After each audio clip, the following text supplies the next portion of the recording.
Jay here for Stretford, Paddock, that's producer Cam making me laugh. This is the live watch-along for the Aston Villa game. Joining me, as always, is my good friend, colleague, and second cousin. Alex Bagley. How are we doing, Baggers? I'm not bad. Fit and well, kind of, but you know, all well. Looking good, man. My in-laws will be happy with your appearance today, as always. This isn't a pre-recorded pre-match show like we sometimes do. This is live. Get involved in the comments. Hit that like, hit share, hit subscribe, do all that business. We are going to go into predictions. Before we go to your predictions that you've sent in for us, what's your prediction for today's must-win game in the title clash? Because the title's still on. Yeah, technically. Technically. Not. But 2-0 United. What's the spirit? 2-0 United. Get stuck into these Scousers. I mean, the Brummies. We nearly got it. Yeah. Them lot that we're playing today. These Cockneys, I mean, yeah. Whatever, that way. That way, yeah, you know, the Adam McKolas of this world. Yeah. So you're going 2-0 United. Who's going to score? Marcus Rashford. I love Marcus Rashford. And Bruno Fernandes. Oh, I love that as well. That'd be amazing. Easy. Right, well, do you agree with Alex Bagley? Let's find out. Here's your predictions for Manchester United's trip to Villa Park. James here for Stretford. Paddock United are in action today then against Aston Villa in the Premier League, and I didn't necessarily know what to say coming into this because I thought, to be honest, top four was kind of confirmed. The league, United just sort of had to play out the results in terms of to maybe get second place, but I think everyone has known for a while now that United are going to get Champions League football next season. But with City dropping points yesterday to Chelsea, all of a sudden there is a small gap opening up for United in terms of to start maybe chasing that gap in terms of City at the top. It's not as big as people maybe expected before. I think United, if they're coming into this, if they can just keep on putting the pressure on City and make it hard for them to just confirm the title, it just adds that extra bit of pressure on them with the Champions League final they've got, with the fixture congestion they have. It could maybe open up something for the title race. I think it's probably just about maybe too far now, but you never know this season. I think there's all sorts of things that have happened. I don't think many people expected Everton to start the season in the way they have. I don't think many people expected United at the start of the season to be second. Hey, Angelina here with my prediction for the Aston Villa game. Obviously, we've got a lot of fixtures coming thick and fast over the next week or so I'm hoping that we can just get the job done and dusted with this one. I'm pretty confident that we will get a win. I'm going to go for a 2-0 victory, really hoping that we can keep a clean sheet, especially after letting a couple of goals in against Roma. Don't get me wrong, there were some great saves from De Gea, but hoping we can keep a clean sheet. And on the score sheet, I am going to go with a goal from Mason Greenwood, and I will go with a goal from Cavani if he plays. So, United play Aston Villa in what is going to be the start of a 3-match horror run over 5 days. And we know we're not going to win the league. You know that City only have to get one game and they'll get it easy maybe next week, maybe a couple of weeks down the line. It doesn't really matter. But United just need to win. Make it less embarrassing. Make it like 3 or 6 points, or maybe even 4, like just somewhere in that range, so it just looks like it wasn't like a complete runaway, because it wasn't at some point in the season. We drawed a few games and it put them right back above us, and we let ourselves down in that point. And if we could just get a few matches, close the gap, make it look respectable, and then push on to next season. So in terms of today's game, I hope it's going to be a 2-0 win. Aston Villa, if Jack Grealish isn't playing, Aston Villa have looked pretty mute up front so far. Ollie Watkins been their only threat. But yeah, 2-0. Bruno Fernandes on the score sheet. Maybe Marcus Rashford. What's good, guys? My name's John from the United Way. This is the Paddock Matchday predictions. Manchester United versus Aston Villa. With City losing yesterday, Manchester United could edge ever so closer towards them. Now, this still doesn't mean that the title race is on, but we can't not dream. Also, we could easily cement second place with a win today. With that in mind, I feel that we will go with a strong squad, and with that as well, I feel that we're going to win the game 3-1, and probably Mason Greenwood will score. You take care. And even at the start of the season, there was a small title race, so we have seen it earlier on. So United just have to improve on the consistency that they have actually improved upon this season. I mean, Villa are a good side, but United should be able to beat them. I think Leicester during the week is going to be a tough game, as will Liverpool as well. But if United can get a win today, could maybe have a small chance of the title, and I'm going to say a tight 2-1 win to United. Hi guys, Liam here, coming in with my preview for the Stretford Paddock Matchday Watchalong. Do not be fooled just because I have an Aston Villa shirt on. I am not going for Aston Villa. They are just, as a matter of fact, my second team. I will be supporting United. It looks as though we'll still be without Anthony Martial and Dan James, although I think they're both not far away from returning from injury, which is important with this incredibly congested fixture list we currently have. But I think United, obviously, we've got a better team than Aston Villa. Without Grealish, they're a lot weaker, and they do have other injuries to the likes of Sanson, Trezeguet, etc. United, obviously, the league, we still want to try and get as many points as possible and make City play as many games with a semi-reasonable team as possible. But I think at this point, one of our major priorities is to try to get through to the Europa League final without losing anybody to key injuries. And with such a congested fixture list, that could honestly be a concern. So I do expect to see a lot of rotation in the next 3 games across this 5-day stretch coming up. With that being said, I do think United will get over the line with a 2-0 win. Hi guys, I see Manchester United walking away with a 2-1 victory against Aston Villa today. I see a usual back 5 with Dean Henderson in goal, Maguire, Lindelof, Wan-Bissaka and Shaw, but we could see some rotation due to the fact we have 3 games in 5 days. It's a tough time for Ole, and I do see Villa as somewhat as a threat, especially with Watkins up front. They could pose a danger to us. Hopefully United can walk away with all 3 points though. Hiya, it's Liam here. This is my matchday prediction for Manchester United versus Aston Villa. I apologise, I've got a bit of a sore throat and a cold, but I'm getting through it.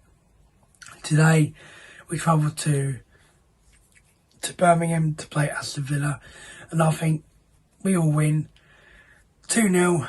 Hopefully, Paul Pogba and Cavani will get on the score sheet. So, hopefully we could extend our second place to 7 points, I think it will be. And hopefully we won't get too tired from, I think we'll be playing 4 games in 7 days. But with the players we got, we can rotate. So hopefully we can win the game. Come on, you Reds. Hi Reds, my matchday prediction for Manchester United's trip to Villa Park is a 3-1 win. Let's keep this good run. Yes, Stretford, Paddock, Spanner here from the United Forever podcast, and this is my score prediction versus Liverpool. No, Leicester. No, who are we playing again? Villa. There we go. I've got a challenge for Man United. I think we're going to win 8-0. Let's see if we can beat the record that we set against them in 1930. I believe in our players. They're absolute nutters, just like me or a weather weirdo. Over here right now, it's absolutely scorcho and I stink. Need a bath? Here we go. Let's have it, boys. Energy. Viva El Paddock. Paddock match day. Notch here. So we have a final in the bag, and now it's time to cement our spot in the Champions League. You know, the competition that's below the mighty Europa.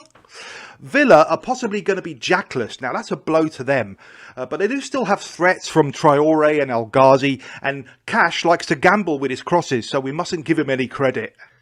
I think we'll do enough to win 2-0 and seal second spot, and 70 points, we're doing all right, Jack. And brilliant news about Paddock FC yesterday, qualifying from their group into the quarter-finals and up the clean sheet Paddock once again. Rhodes Cup for Stee and Europa League and second for Ollie. That's going to be jacked. Trust the Notchster.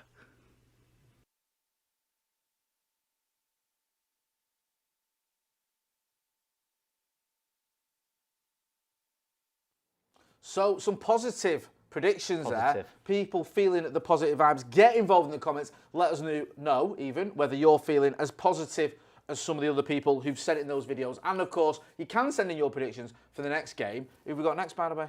After Villa? Leicester City on Tuesday. Leicester? Coming thick and fast. Rubbish, mate. Just got beat off Newcastle. What? Shambles. Yeah. You've got like 12 games in the next 2 days or something stupid. Yeah. Let us know in the comments as well what your predictions are. But what I was going to say is, if you wanted to send in a prediction video, what are you looking at? Your watch is on upside down. Oh, yeah, it is. My watch is on upside down. And it doesn't work. It stops as well. So not only is it on upside down, it stopped. Paddockmatchday@gmail.com. Thank you to send in your predictions. Just clocked over like, why can I see your Why is it right 10 way? past 12? It's been 10 past 12 for the last 2 days. I need to take it to the thing to get it fixed, but they're shut. So I don't know why I'm wearing it, to be honest with you. That's a good point. Yes, send in your predictions. Give us your predictions for this game, though. Never mind about Leicester. Let us know whether you think Manchester United are going to win, because we need to win. Do we need to win today or not lose? Sorry, not lose today to keep the title race alive. Manchester City, of course, losing at home to Chelsea. Please, God. They lost to Chelsea in the FA Cup. They lost to Chelsea in the league. Just one more Chelsea game. win. That's One all I ask more for. I never game. thought I'd say this, but I'm saying it because I don't give a toss if Chelsea win the Champions League. I will give a toss if City win it because it'll be horrible. Manchester United having a good season. All right. Could do with 1 or 2 transfers though to go to the next level. Now and again, yeah. We agree with it. We've been linked with everyone. Some of those links are a bit tenuous, shall we say. Others slightly more reliable. Here's what Stephen Howson had to say anyway. He had the transfer review for us. Here's a little clip. Paris Saint-Germain or United might make an offer for Sandro. Will we, Steve? No, we won't. Next question. Oh, do you want to rate it? Oh, 0 out of 10. It's bollocks. Next up, Paul Pogba. You know Paul Pogba plays for us, right? I've seen him there.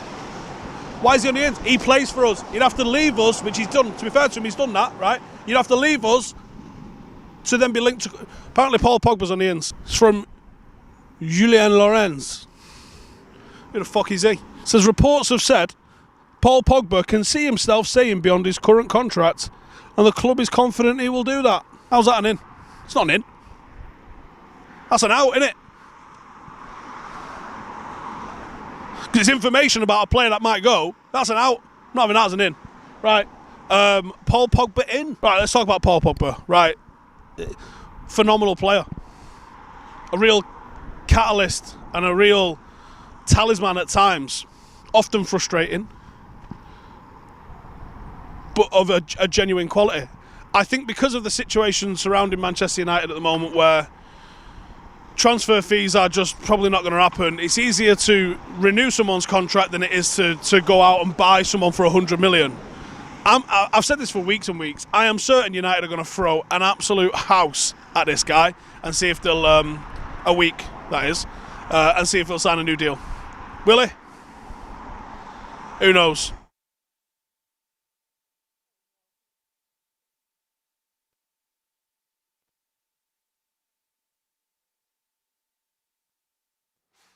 So that was Stephen Howson there with the transfer review.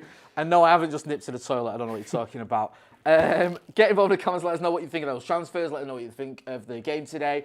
Give us your predictions. When do we have the team news, by the way? Team news will be out. I was looking at that in just over 10 minutes. So give us your predictions for the team. Ole Gunnar Solskjaer was talking about the fixtures coming thick and fast, wasn't he? Yeah. And he was saying that, you know, he is going to have to mix it up. And some teams may be unhappy about that because if you're going for top 4 and say, for example, you know, you're a Leicester or whatever, and then United play Liverpool and play a weakened team because we've got so many fixtures, that's going to upset a few teams. But he said that's not his concern. His concern is Manchester United Football Club, which kind of get. Yeah, because Arsenal might be a bit concerned today because if Villa get some points, they might go to 11th. Oh, that's a silver lining, isn't it? If we do not lose, if we do lose today or whatever, see if there's anything on Twitter. Not really soften the blow, but at least it's a little bit funner. See if there's anything on Twitter about some league team because there usually isn't there at the minute. Diallo with United at Villa Park, but looks like he's missed the squad today. So Diallo, that's from Simon Peach, saying that he's there but not going to play. Don't quite get that. Why you travel but not play? But did he do that sometimes though? Didn't he let the youngsters travel with the squad? Yeah, just to get a bit of an experience. Yep. Hang around with the lads. According to Simon Peach, Paul Pogba starting for Manchester United today. He's doing Paul the pre-match. Labille. He's doing the pre-match interview, which usually is a signing that says. I'd love to interview Paul Pogba. Actually, he seems like a good laugh, doesn't he? He seems sound, yeah. He seems very, do you know what? I think his intelligence is underrated, Paul Pogba. He seems like a smart cookie. Go on. No, yeah, Paul Pogba looks like he's starting today. He gets the most ridiculous amount of stick for no reason whatsoever. Yeah. Paul Pogba. I mean, he's a sound guy. Every time he gets interviewed, everyone that speaks about him that's ever played football with him says, yeah, he's sound. You are right, and I think he does get on. I kind of understand some of it because I think when you've got an agent who is as much of a gobshite as Mino Raiola, who's constantly saying, when you say yourself, I want a new challenge, you're opening yourself up to criticism. That's just the nature of the beast. And also, when you're that good and then you're injured for like that time when he was injured, certain people will react. But let's not kid ourselves. Some of the criticism is completely OTT. And the most bizarre stuff for me was when he was coming back from injury after lockdown and people saying, oh, we don't need Paul Pogba, we've got Bruno. I'm like, are you mental? You mad? Well, of course we need Paul Pogba. And I hope he stays. I'm not sure he will. But get involved in the comments. Let us know what you think about the team today. Who do you expect? Who do you want to see? Is it time for Donny van der Beek to get a start? He seems to be everyone's favourite on social media. Is it time for maybe some people naming Juan Mata? Bagger's just said that it doesn't look like Amad Diallo is going to feature, although he is with the squad. Just getting a bit of taster of it. From the MEN, this is the squad available. So you've got Henderson, Maguire, Shaw, McTominay, Van der Beek, Grant, Lindelof, Wan-Bissaka, Tuanzebe, Fred, Fernandes, Greenwood, Williams, Rashford, Matic, Pogba, Bailly, Cavani, Amad, De Gea, Mata and Tellez. So not seen anyone there. There's no one jumping out that has been missed out or someone not playing. Dan James is probably the only one there that isn't fit and isn't going to be in the squad today, who, again, people probably aren't going to be too disappointed. But when we've got 3 games in such quick succession, we need as many players as we can. And Dan James has done a lot of good jobs, especially in the bigger games. So no Dan James at all today. Whether he'll feature this week is yet to be seen. But yeah, 10 minutes now until the starting 11s are confirmed for Manchester United versus Villa. Yeah, it is a funny one because, like you say, you've got so many games. I mean, top 4, is it done? We need 3 points. If we win today, that's it, done. We cannot go out of the top 4. It'll put us 6 points ahead of Chelsea, I believe, if we win today, with a game in hand. How much do you care, Baggers, about finishing second? I know that seems like a crazy question, but we're not winning anything. You don't win a trophy finishing second. Is it a big thing for you, the fact of we want to come second, or are you like, just get Champions League football? I can live with it if we don't finish second. I don't know. Like, what's your attitude towards it? I think the squad just needs to finish the season well. I think that's what all I want from it. If Chelsea win all their games going in and we drop points to Leicester and Liverpool, say we draw, but we've won all our other games, played some good football, we're going to win the Europa League, I don't think anyone's going to mind if Chelsea pip us at the last minute. But I think if we kind of finish the season really badly, maybe drop points today, drop points in the week, go on a bit of a run of not winning games, I think that people sort of start to say, you saw what happened with Mourinho with that when he finished second, and the momentum kind of got drained out of the season towards the end of it. Yeah. And that kind of kicked it, that led into the summer. Even though there wasn't a trophy, the momentum kind of drained. I think that's the big thing for United is finish the season strong. That will mean that we finish second, because it'll be something mad for Chelsea to go above us in these 3 games if we finish relatively strong. But if we finish poor and we end up finishing 3rd, that'll kind of leak into the season and kind of leak into the whole, how the season's viewed as a whole. And I think there'll be more pressure on Ollie, and I think all these different things, and it'll just mean that there's more panic as well, a bit more in the summer with the transfers. I think that everyone at the minute is relatively calm about transfers. I think we know a couple of areas we need to strengthen, but no one's going, if we don't get this player like we have done in the past. Whereas if we finish 3rd and we have a bad end to the season, it's if we don't get a forward, we're in big trouble. I think that it's more of just, look, let's finish the season strong, get the right signs this summer and we'll kick on next year. But I think that, yeah, not too bothered if we finish 2nd or 3rd, but just want a good end to the season. Good end to the season, yeah, definitely. Looks like Leicester are doing what they did last season and just imploding. It's mad for Leicester, I think. Last season I thought it was just down to injuries because they lost some key players, didn't they? Yeah. I think they lost Maddison, 1 or 2 others as well. I think I can't remember if it was Evans or Sionsu who got suspended, I think. Sionsu got suspended. Sionsu got suspended. And when you take sort of 3 or 4 players out of that Leicester team, they're going to struggle. This season, though, I mean, it's happening again in that Newcastle game. The result there was a complete shocker. They lost Johnny Evans in the warm-up for that one, didn't they? And that's kind of been blamed. And he's a big player for that minute. He is. It's an odd. It's one of them with Leicester City. So often they've highlighted the other centre half as been really impressive. It was Maguire.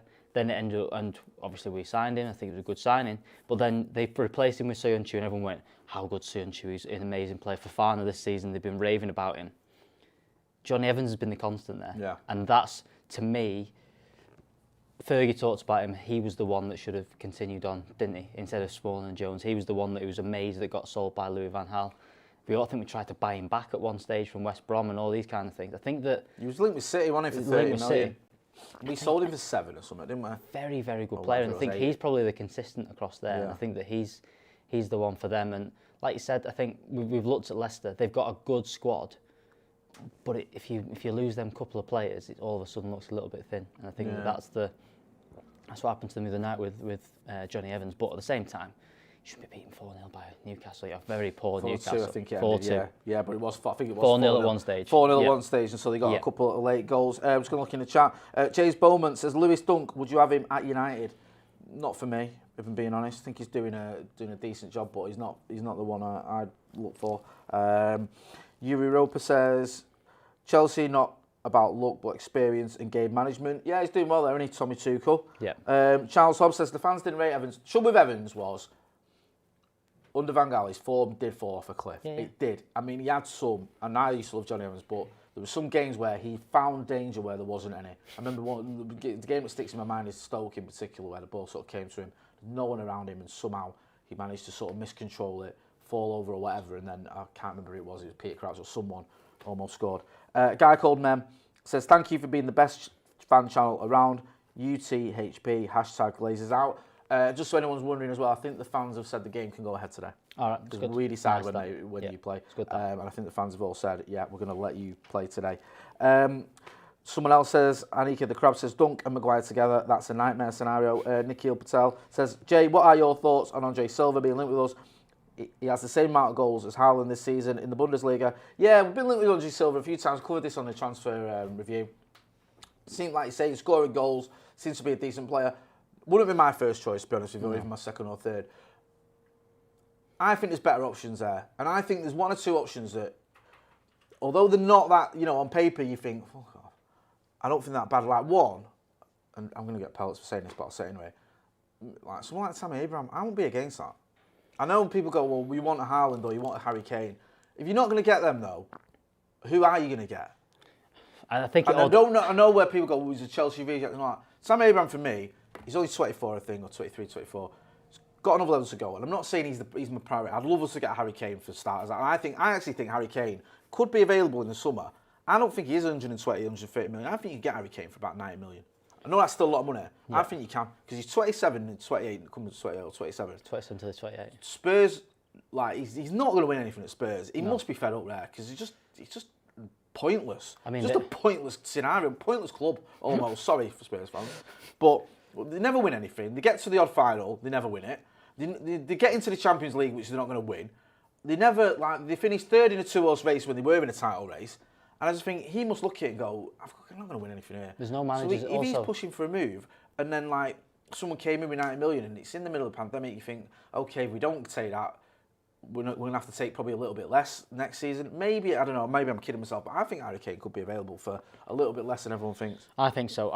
I only think that maybe he might lean towards a Sancho. I think Sancho might be the one. I just don't think you're going to get both. And I think you have to get a midfielder. I think that's the other. You have to get a midfielder or a centre half, one of those two. I just don't think you're going to get 3 big signings this summer. And I'd like to see your midfielder and your winger. But you're right about Harry Kane. Strange with Tottenham, because I think in the back of their mind they had Nagelsmann or someone like that lined up in the head to replace Jose. Obviously he's gone now. There isn't too many out there that you go, that's a good young up and coming manager. They may have to go for someone more experienced, that's a bit more of a risk, like an Allegri kind of thing, that isn't the Tottenham style of play kind of thing that they've all been going on about, isn't a younger manager bringing them through. Harry Kane must be thinking, who's going to be my manager next season? Because it can't be Ryan Mason, can it? Surely that surely can't happen for him to go in there. Chance. And if you are Harry Kane, you're going, look, I've got Ryan Mason, who's younger, your age almost. Didn't really, I know it's not his fault because he got that obviously horrific injury, but he's not like he was a player who, this isn't Roy Keane or someone who's won the lot, or Brian Robson coming into your Captain Marvel coming into your team and becoming a manager. This is a player who was a decent player. He's not done anything at first team level yet. He's not been to anywhere. No, and it's like, is he going to be the one that's like you're really listening to when he's telling you what to do, especially when the manager's just left, won 22 trophies or whatever it was. And I think got a lot of good things out. He got a lot of good out of Harry Kane, Jose Mourinho. I think Harry Kane and Jose kind of got on very well. But the lineups for if you want to get onto them baggers. Someone in the chat, people saying Tammy Abraham won. Hasn't gone down well. I mean, it's not my preference. I'm just saying you can't get Kane, we can't get Haaland, can't get Dominic Calvert-Lewin. A few people saying, I don't know, maybe that's an option. I wouldn't mind seeing him there. I would love to see Kane and Sancho. I think it's just all saying down to if it's a cheaper option, then maybe Tammy Abraham could be that cheaper option. I can't see that team. It's not popped up yet. I'm just looking at Matt Riddick says, I would rather get Sancho and Silva. Also, Silva could do well with United because of Bruno, and they're both from Portugal. You never know. Could work. Nani and Ronaldo. Hey? There you go. They were both... some producer Camson said you might have to wait for the team news for another minute. 60 seconds. It's actually 2:05 kick-off. So... Madness, innit? We might be doing that. I don't know if we've got any sort of heads-ups or any tiddlers from the usual suspects. We'll have to wait and see. Someone's spamming there. I think they've took him out. Did you see the Derby game yesterday, by the way? Wayne Rooney keeping Derby up? Mate. I heard it was a bit... I mean, I don't usually bother with the Championship because I like Wayne Rooney. I wanted to see what was going down. And he got the draw that he needed to keep him up. This is the Manchester United team for today. I've got it right here. Alex Baggers has got your team for you. Go on, son. So Dean Henderson returns in goal. Do you know? It is the usual back four. Aaron Wan-Bissaka, Victor Lindelof, Harry Maguire and Luke Shaw. Yep. McFred is in midfield. Obviously. Marcus Rashford. Yes. Bruno Fernandes. Yes. Paul Pogba. And Mason Greenwood. Oh! There's not much rotation there in the slightest. The only one that's really been rotated, would you say, Edison Cavani is the only one that's not made that team. Kind of makes sense because he is 34, same age as me. So it is one of them, innit, where you're like, right, okay, can he play as many games as the rest of them? No. I'm guessing Pogba on the left, Rashford on the right? I'm thinking that's how it'll probably go. I think that's probably where Paul Pogba's playing his best football. I don't think it's where Marcus Rashford plays his best football. Got the bench fee as well there. You've got De Gea, Alex Tellez, Eric Bailly, Twanzebe, Brandon Williams, Juan Mata, Nemanja Matic, Donny van der Beek and Edison Cavani. Another strong bench that we've said all season. It's looking... We have it definitely improved. This squad has definitely improved this season. I don't think anyone can deny that. The fact that we're putting these kind of squads out, we're rotating players, we're resting a player like Edison Cavani who's in good form, and you're not looking at that starting 11 going, it looks a bit thin. And you've got Anthony Martial out. Things are looking a little bit better. The Villa team I've not quite got just yet. I'm just going to do a super chat while you look for the Villa team, because Matt Rothwell in super chat says, any thoughts, comment on the story in The Guardian about the supposed loss of training kit sponsor with the hashtag not another penny campaign being cited? Yeah, for anyone who doesn't know, apparently there was someone, I think it was the Hook Company or someone, was going to sponsor United's training kit for around 200 million quid. But because of the adverse publicity from all the fans campaigning against the owners, against the Glazers, they've pulled out that deal, so potentially it could cost the Glazers a lot of money. My thoughts on that, good, hit them where it hurts, keep going. And if we have to sacrifice some things, if it means we don't get that signing, if it means results do suffer, so be it. Do you know what? Protest comes with sacrifice, that's the whole point of it, and you've got to stick to your principles. And the long-term goal of these protests is to get these owners out. That's the long-term goal. Shorter-term goal is to get our voices heard on the board. We saw that letter or whatever response from, was it Joel Glazer? I was getting mixed up because who gives a shit which one it is, to be honest with you. Yeah. Joel Glazer issued that, which was, again, another one like his apology. I don't think he read it, let alone wrote it. Saying that they're going to have a meeting with the fans, or he's going to have a meeting, grace us with his fucking presence, which is nice of him. We'll see what happens there. But yeah, I'm all for these protests and I'm all for hitting him where it hurts. Jose Murphy says, don't buy a striker, just send Cavani to City's doctor in Spain. We'll get 5 more years out of him then. Fantastic comment. Yeah. I'm just reading it out. Just reading the comment. No comment on the comment. There's a lot of debate going on about the strikers. I've got the Villa team for you there. Go on, give us it. Martinez in goal. Martinez is mint. I'm a big fan of Martinez. You love him, don't you? He's quality. Absolutely quality, Martinez. Matty Cash at right back. Conser, Mings and Target is there back four. Douglas Luiz, John McGinn, Traore, Barkley, El Ghazi and Watkins. On the bench for them is Tom Heaton, El Mohammadi, House, Nakamba. Go on, you There can we do go. this. I've got this one. Go on. Chukwuemeka, yeah. What did you Ramsey, say? no, it's fine. Philonna Bidachi, Hey. Davis and Wesley. There you go. Wesley, he was a good Wesley. signing, wasn't he? Yeah, so that's their team. Big fan of Martinez in goal. I think that they've had some good signs this season. I think Traore's done really well for them. Ollie Watkins as well. Ross Barkley's a bit of a weird one because I think that he still does things now and again, but I think when him and Grealish were playing together, they look really good. He's kind of not quite done it since He then. has got it in him, hasn't he? Ross Barkley, he just seems to be one of those who, you could argue maybe he's not lived up to some of the potential that he had when he was at Everton. And obviously, he's gone from, is it Chelsea to Villa on loan? Yeah, so it's not really no disrespect to Villa, it's not really an upward trajectory, that is it, when you go to Chelsea and then you get loaned out to Villa, especially at his age. He's not a kid. Well, Chelsea just kind of went through that little bit of a phase of just buying anyone that looked half decent, that was like an English player, an English club, right? Danny Drinkwater, we'll have a bit of that. We'll have that done. They've always done that. Chelsea have got form for that though. I remember when they were like Scott Parker and Wayne Bridge and players like that who didn't always get in the team, but were like... They just bought a lot of players, didn't they? So it's like, if they're gettable and they're English, we'll get him. Are you reading that name? He's 17. He's 17. Who's 17? Chukwuemeka. Chukwuemeka. He's 17, bless him. Someone's asked about where's Grealish. Grealish still injured. Grealish has been injured 90% of the season. No, he's not. Since February. Someone's saying Tim Forbes says Steve Sidwell too. Yeah, that's a good shout when they brought him. Hey, Steve Sidwell. Hey, odd one. Odd signing. Where was it? Was it Reading? He was at. Yeah. Yeah, Reading's finest. Didn't he get an England call up after playing whilst he was playing the Championship or something like that? I think that was. It stinks of getting called into the squad but not making your debut. Steve Sidwell. I might be wrong. Let me know. Steve Sidwell, if you're watching, get involved in the comments. Or if anyone who knows him, let us know how your England career went on. I remember his missus was on that programme, Wags Boutique, and she won that. Did she? One of my faves. Right.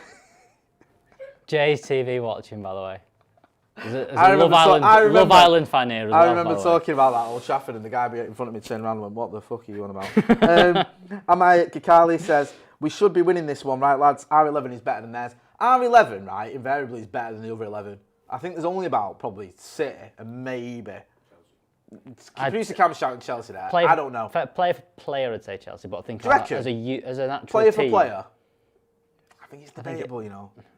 I think they've got better players, to be honest. Chelsea. I do think they've got better players. I think what's mad is that people are overlooking how bad Frank Lampard was, being that far behind.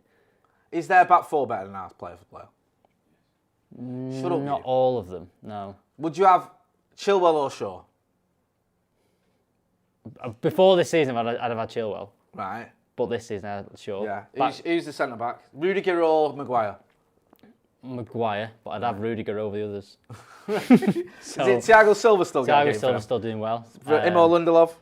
Anyway, you get the idea. It's close. Not the close. Right, all right, maybe Chelsea, although I'm debating that one. Maybe the Scousers, because you actually look, their 11's decent. Klopp's just fallen off a cliff. It's great from that. And maybe City. But other than that, our 11 is Thiago better. Scored yesterday, didn't he?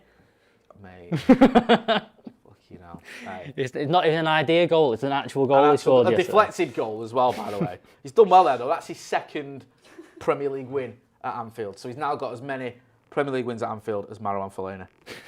So well done on 29 games. Congratulations. When's the parade? People saying Chilwell don't play. All right, Marcus Alonso then, you know what I mean. Dijamba Pradhan says midfield only Kante gets into ours. Kante's min. Dijamba, and he also says forwards no one gets in. Vishal Tiyaka Rajan says, I think our team is too strong, and considering we have top 4 competitors in the next 3 days. Yeah, do you think it's too strong? He's making that point there. Do you agree? Yeah. So people were saying this ahead of the Roma game in the second leg when we did the team announcement. It's like, it's too strong now, and thank God I think we did. The big thing that showed, you took off Wan-Bissaka and Luke Shaw at half-time. Tellers and Brandon Williams looked lost. That team went all over the place. I feel for Brandon Williams a little bit, and it's not as glad guy, but no. He came in there and it wasn't his greatest game. I'm not going to say it was, and he's not played. I think it was his last game for United first team. It was a long. I know he's played for the under-23s and stuff, and he wants to play for them because I think he asked to play to try and keep his fitness levels up. But yeah, he did look a little bit old at sea. It was a shame, but I'm not throwing him under any buses. No. He just had a bit of a bad day at the office. But I think that's why you've seen Wan-Bissaka so often this season. I think that's why you're probably seeing Luke Shaw as well. I think he's not. I think there is a bit of a drop off there. I think you can't rest everyone at the same time. And I think as well, like we mentioned there, 3 points today gets us top 4 secured, all that kind of stuff. I think that little gap to Chelsea then becomes 6 points. I think that's a lot. If Chelsea got 3 games left now, Cam, they play 3, so they've only got 3 games left. So essentially, United only need 3 points after that to guarantee that. And I think he will see rest. I think he'll rotate against Leicester and Liverpool. And I think that people are going to be hurt by it, shocked by it, going, why are we doing that and stuff like that. But I think that once this top 4 is wrapped up, I think he's just going to take his foot off the gas a little bit in the league, and he's going to rotate against them. And I think that if he gets draws in both of them games at home, I don't think they're bad results. And I think that they'll guarantee us second place pretty much. And I think he'd be quite happy with those results. Inspector Woke says, get the win, secure top 4. That's why we're playing a strong team. I think Ollie just wants it done, so he's echoing what you say. A lot of people going on about Williams, what's going on with him, like what's his future, etc. Says Tim Forbes. I mean, I think he's still got a bright future. There was talk of him going on loan to Newcastle, wasn't there? That didn't materialise. And one swallow doesn't make a spring, or whatever it was that Aristotle said. Just because he had a bad 45 minutes against Roma, he had a very good game against Leipzig. Yeah. You know what I mean? It's like he's not played a lot of football, mainly because Luke Shaw's been phenomenal. You've got Alex Tellers coming in. And I know Brandon Williams can play on the right as well. But Aaron Wan-Bissaka seems like the type of player that can play practically every game. I think he might go on loan next season. I think Brandon Williams. I think that'll be probably the best thing for him. Go on loan to if he can get another Premier League team. I think that they were going to look at doing it in January, but I think the options were a team like Southampton, which had they have a lot of options at right back and left back. So I don't think they said they'd take him, but I don't think they'd have played that much. I think he wants him to go to a team where he's going to play week in, week out. There's no point in going to a team and sitting on the bench. You've seen that with a couple of our players that have gone on loan to the Championship, and the best thing about Jimmy Garner's loan now is he's playing every week, whereas when he was at Watford, he was getting little bits of games here and there, and that's no use. There's no point in having little bits of games. He may as well stay at United and do that. What's the game that's currently on at the minute? Game that's currently on at the minute is Brighton. Yeah, sorry, people in the chat, I think it was Daniel Sutton says Dunk, red card. Lewis Dunk scored and then sent off. And a red card. Good day. What's against Wolves? Boy. Wolves 1-0 So it's 1-0. down. What's the score? Sorry, 1-0 to. Wolves have had a bad season, haven't they? Is it? Where is it? Is it at Wolves? At Wolves as well. Really Danny bad Welbeck season. playing? Let me have a look for you. I'm pretty sure he must be. Yeah, It's he's a starting. game. Of course Why he would is. you not play Danny Welbeck? Yeah, Best Danny striker Welbeck's in the starting. Premier League. Yeah, Ever. he's there. Yeah, he's Do you know what I starting. mean? I'm not seeing the goal, but I'm pretty sure he had a hand in it. He didn't, but Totally Warhammered says, just give Leicester 3 points. We need to beat Liverpool. No, we need to win all these games. I mean, one thing you want to do as well, City are going to win the league, unfortunately, because they just are. But you want to be as close to them as you can. I think as well, I think we'd kind of given up hope. I think Ollie probably given up hope. I think the weeks before, I think that week of when City won against Villa and we drew to Leeds, that was kind of the nail in the coffin kind of thing. You look back at it now, Villa get a point there when City went down to 10 men. United beat Leeds. Then we're playing these games to go within 5 points of City, and then there's something to think about at the minute. Yeah, it's gone now. Brent Flynn says Danny's having a belting game. Good. Of course he is. Of course he is. Can we not get that on here so we can watch? Instead of Accrington Stanley, were they? So what we're watching, Accrington Stanley versus Pompey. Well, not in here it isn't, so never mind what's going on. Is this League One? Ipswich, whatever. Can we have the... No, are they not? So why are we watching this? Well, we're watching... Well, we've got Portsmouth on in the background because Portsmouth get promoted, even though the fact no one here cares about what happens. My mate won League 2 yeah, can we try and get the Brighton game on? My mate won League 2 yesterday. Your mate won League 2? Who's your mate? Sam Smith. Sam not Smith? The singer. Hey? Not the singer. He'll never love you like I can. Not the singer. Hey? Not the singer. The striker. So he plays. I've been to see Sam Smith, by the way, the singer, not the striker. Have you? Yeah, he's lovely. Tell you what. What have we got? No, not my mum. What was my the missus. What was the TV show you just watched before? What were you talking about? Wags Boutique. And we're talking about him watching Sam Smith. Make your own judgments. We don't judge here, do we? Yeah. And what's the other TV show you watch? What is it? Love Island. Like an American version of Love Island. Where oh yeah, Temptation Island. I've been watching Temptation Island. Jay also watches Temptation Island. Listen, alright. Sorry, I'll just drink beer and watch Match of the Day constantly, and fighting, UFC. That's what I watch. I watch all sorts of dross. I'm not gonna lie to you. Listen, leave me alone. You'll be the same when you're 27. Who's on the watch along today? It's gonna be myself. Not Adam McKola, it's going to be Stephen Howson and Joe Smith. We're going to be hearing from Adam McKola after the game though, so don't panic, you'll get your Adam McKola fix. Make sure as well, if you're not doing, give us a like, hit that like button, and give us a share, and subscribe. If you're not subscribing, subscribe to the channel. We've had a lot of love lately, and we do appreciate it. Yeah. Lots of people just sort of, 22 says Older Connect. Yeah, I do like Older Connect as well. Get involved in the comments. You've had the team, I think you can see it on the screen as well. Let us know what you think of the team. Some people saying it's a bit too strong considering we've got, is it 3 games in 5 days or something ridiculous? Solskjaer's a little quote, I've not listened to it, but I've seen a little quote. It's saying, I haven't heard the players complain at all about the fixture. I'm the only one who's moaning. They just want to play. So I think the players are happy to just get on with it. And I think it's one of them. I think Bruno mentioned this week, I'll never not play because I'm tired. He said, I'll just run through it. I'll be fine. So, Can you, Baggies, you've played football at a decent level, unlike me. No, Can you? No, I've not. I've seen you at five-side. You've got a good touch. Okay. So obviously, right. if it weren't for your injury, you would have played for United. With my injury being short, slow, and everything like that. Yeah. Go on. Yeah. Do you think you can have a scenario where, if you've just got the games coming thick and fast, you're cutting down on training, and you're just doing game, sort of massages and sauna or whatever, a bit of light running, then game, ditto, some light training, whatever, game, and you can get away with it like that for a little spell. I think you can. I think what you can't have in that is you won't get You look what Man United have done and what Solskjaer's done for certain big games where he's changed the system, played a different player in there, and something's happened, and he's played against. The prime example was when Ole came in that 2 weeks off, and then they played Spurs, and then they got the tactics spot on against that. Rashford they went to Dubai, didn't they?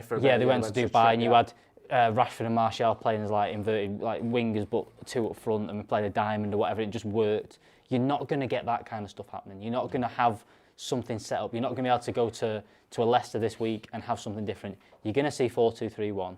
You're going to see the similar kind of players. You probably see Fred and McTominay play a lot more. You'll see Pogba, Bruno. You'll see that same kind of stuff. You'll see the same kind of system. And I think they can just rattle through it, but you're not going to see a tactical thing. I think managers that have the time to do that and have a week to plan things, they'll be able to do that. But they've not got the time to do that. It will just be like you said there. The days off will be them recovering. Bit of a thing saying, right, this is who you're playing, this is how we're going to play, off you go. Who's fit? That's it, done. They've got all the recovery stuff. They know who's going to be able to do it. I think the fact that we've got someone like Cavani who'll probably drop in and out of the team this week, probably play an hour against Leicester, come off, and then maybe do an hour against Liverpool. It's a good scenario. Can we just take a moment as well to say how fucking brilliant Edinson Cavani has been recently? I mean, seriously, I'm falling in love with the lad. Scoring goals, taking Mason under his wing a little bit as well, seems to become sticking up for him when it all kicks off the other night, which I love to see. Tirelessly working as well. He gets a lot of his goals because he's constantly looking for that space. He must be a fucking nightmare to defend against. Because he's everywhere, isn't he? Yeah. He's in behind you, he's up, giving you physicality as well. He's out wide, he's dropping in, you know what I mean? He's everywhere. And he just never rests. No. If you watch him, he's just constantly moving about, which is why he seems to find that little bit of space where you go, why is he no one with him? Yeah. Honestly, it's just been a phenomenal. I really hope we get that contract sorted and done for next season, get him signed up so we can get a pre-season under his belt, go and do that kind of stuff, go and play in front of fans as well, even if it is abroad or wherever they do it, play in front of Man United fans. If it's abroad, are we going or what? Absolutely. If it's his first game in front of fans, are we going to be there? We're there. Absolutely. With tears in my eyes. Get Cavani signed up. You don't want the scenario he's had with Zlatan where he kind of obviously had his injury at that time and he was unsure whether he was going to come back and stuff. But he kind of just fizzled out, and I think that even if he'd have got Zlatan signed up, done and dusted, whether his injury was there or not, he could have come into that team and done something. I think that the big thing, you can't let all these players go. I think people have said, yeah, let's replace him. If you get a Calvert-Lewin in, that probably replaces him, in terms of us having a number 9. If you got rid of Pogba and got someone else in, I said, even if you got someone as good as a Jack Grealish, good footballers, but you need personality leaders, ones that have won things elsewhere, because that's what this team is lacking a little bit. Players like Cavani, players like Pogba, you can't let go. And I think that was one of the big things that went wrong under Jose, is that he let too many leaders go, even if they weren't playing. You let Zlatan, Rooney, Carrick retired, all in the same time. Yes, you got in good players to replace him. You got in Lukaku, you got in Nemanja Matic. Good players, and probably better players than what we had there, but different personalities, and didn't quite work out in terms of that. And I think that having Cavani, having Pogba, having Bruno in and around that squad now, it's got that personality back where you think they can win things. And I think that's what you need to keep around for next season. No, completely agree with everything you just said there, mate. It's a lot of thing about personalities. We had Rennie Melenstein on the show with me and Stephen Howson, and he spoke about that. He spoke about that mentality. We always had that at United. If you look at all Sir Alex Ferguson's great teams, what you had there was a team full of captains. Yeah. The first team that I the greatest team for me, it's probably my favourite team, being honest. The 93-94 team. Yeah. You had Bruce and Pallister, leaders. Yeah, Bruce was obviously the skipper, but Pallister. You had Roy Keane and Paul Ince in the middle, leaders. Mark Hughes and Eric Cantona up front, leaders. Yeah. Not taking any grief off anyone, not letting anyone rest on the laurels. If your standards drop, you're going to get known about it. If someone's giving you the rough stuff, they're getting involved. And that massive will to win. In '95, we lost the FA Cup final, we lost the season on the last day of the season. We lost the league on the last day of the season. Next season, we won. Yeah. Do you know what I mean? And look who comes through. You get rid of Hughes, you get rid of Kanchelski, you get rid of Ince. But you've still got, all the youngsters come through the class of '92, but you still have Peter Schmeichel. I was going to mention your best mate. I have to. We don't need to talk about him in a minute. He's even out of my good books, and I like him. Exactly. Yeah. You've still got Roy Keane. You've still got these leaders. And that's what matters when you've got a team that's changing. As long as you've got a core of leaders, and when I say leaders, I don't just mean people that run around shouting at everyone. Yeah. You can be a leader in a different way, you've just got those high standards. You've just got that where, you're always giving it your all, and you sort of lead by example sometimes. Then that's what you love to see. Players like Juan Mata as well. Him dropping in, even though he's going to play half a dozen games, The fact that when he does those half a dozen games, he usually plays well. He usually does something for the team. And that just shows the players that are, you know, maybe moaning about game time or I want to play, and one Matt's going, look, I've done all this. You'll get your chance. Just do your job in the team and we'll win stuff. That's what you need. You need them kind of players around. Like you mentioned there, all of United's good teams, you could give the captain's armband to 6 of those players. And that's what I think United are getting that way. I think that you could give the captain's armband to Marcus now and you think it's right. You could give it to Bruno. You could give it to Cavani. Yeah. You could give it to Paul Pogba. You could give it to Harry Maguire. You could give it to David De Gea. Even probably Dean Henderson coming through. Even Dean Henderson might. You know, you give him he won't shirk if you give it him. He's mental. We're starting to get that way now, and I think that is. I think Ollie's reading from the Fergie playbook in terms of getting those players in and around the team. Vion Batia says, team played the last Spurs game without training on the pitch. Videos and video calls, we used to discuss tactics. They will do the same again now. Sounds a bit ITK there, unless it's common knowledge.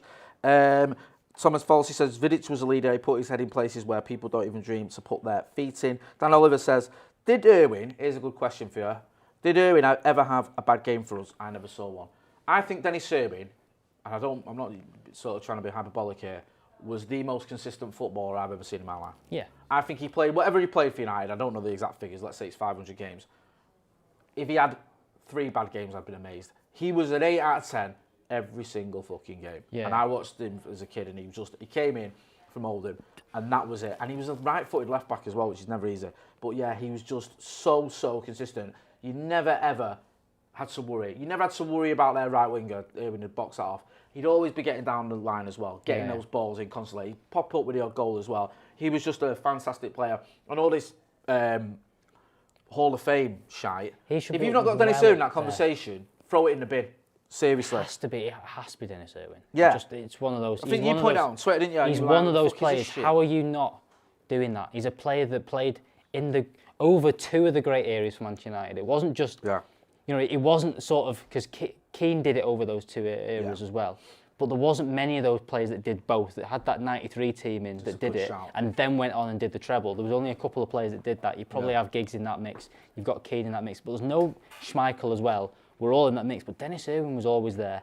Didn't get rested a lot. Played every single game.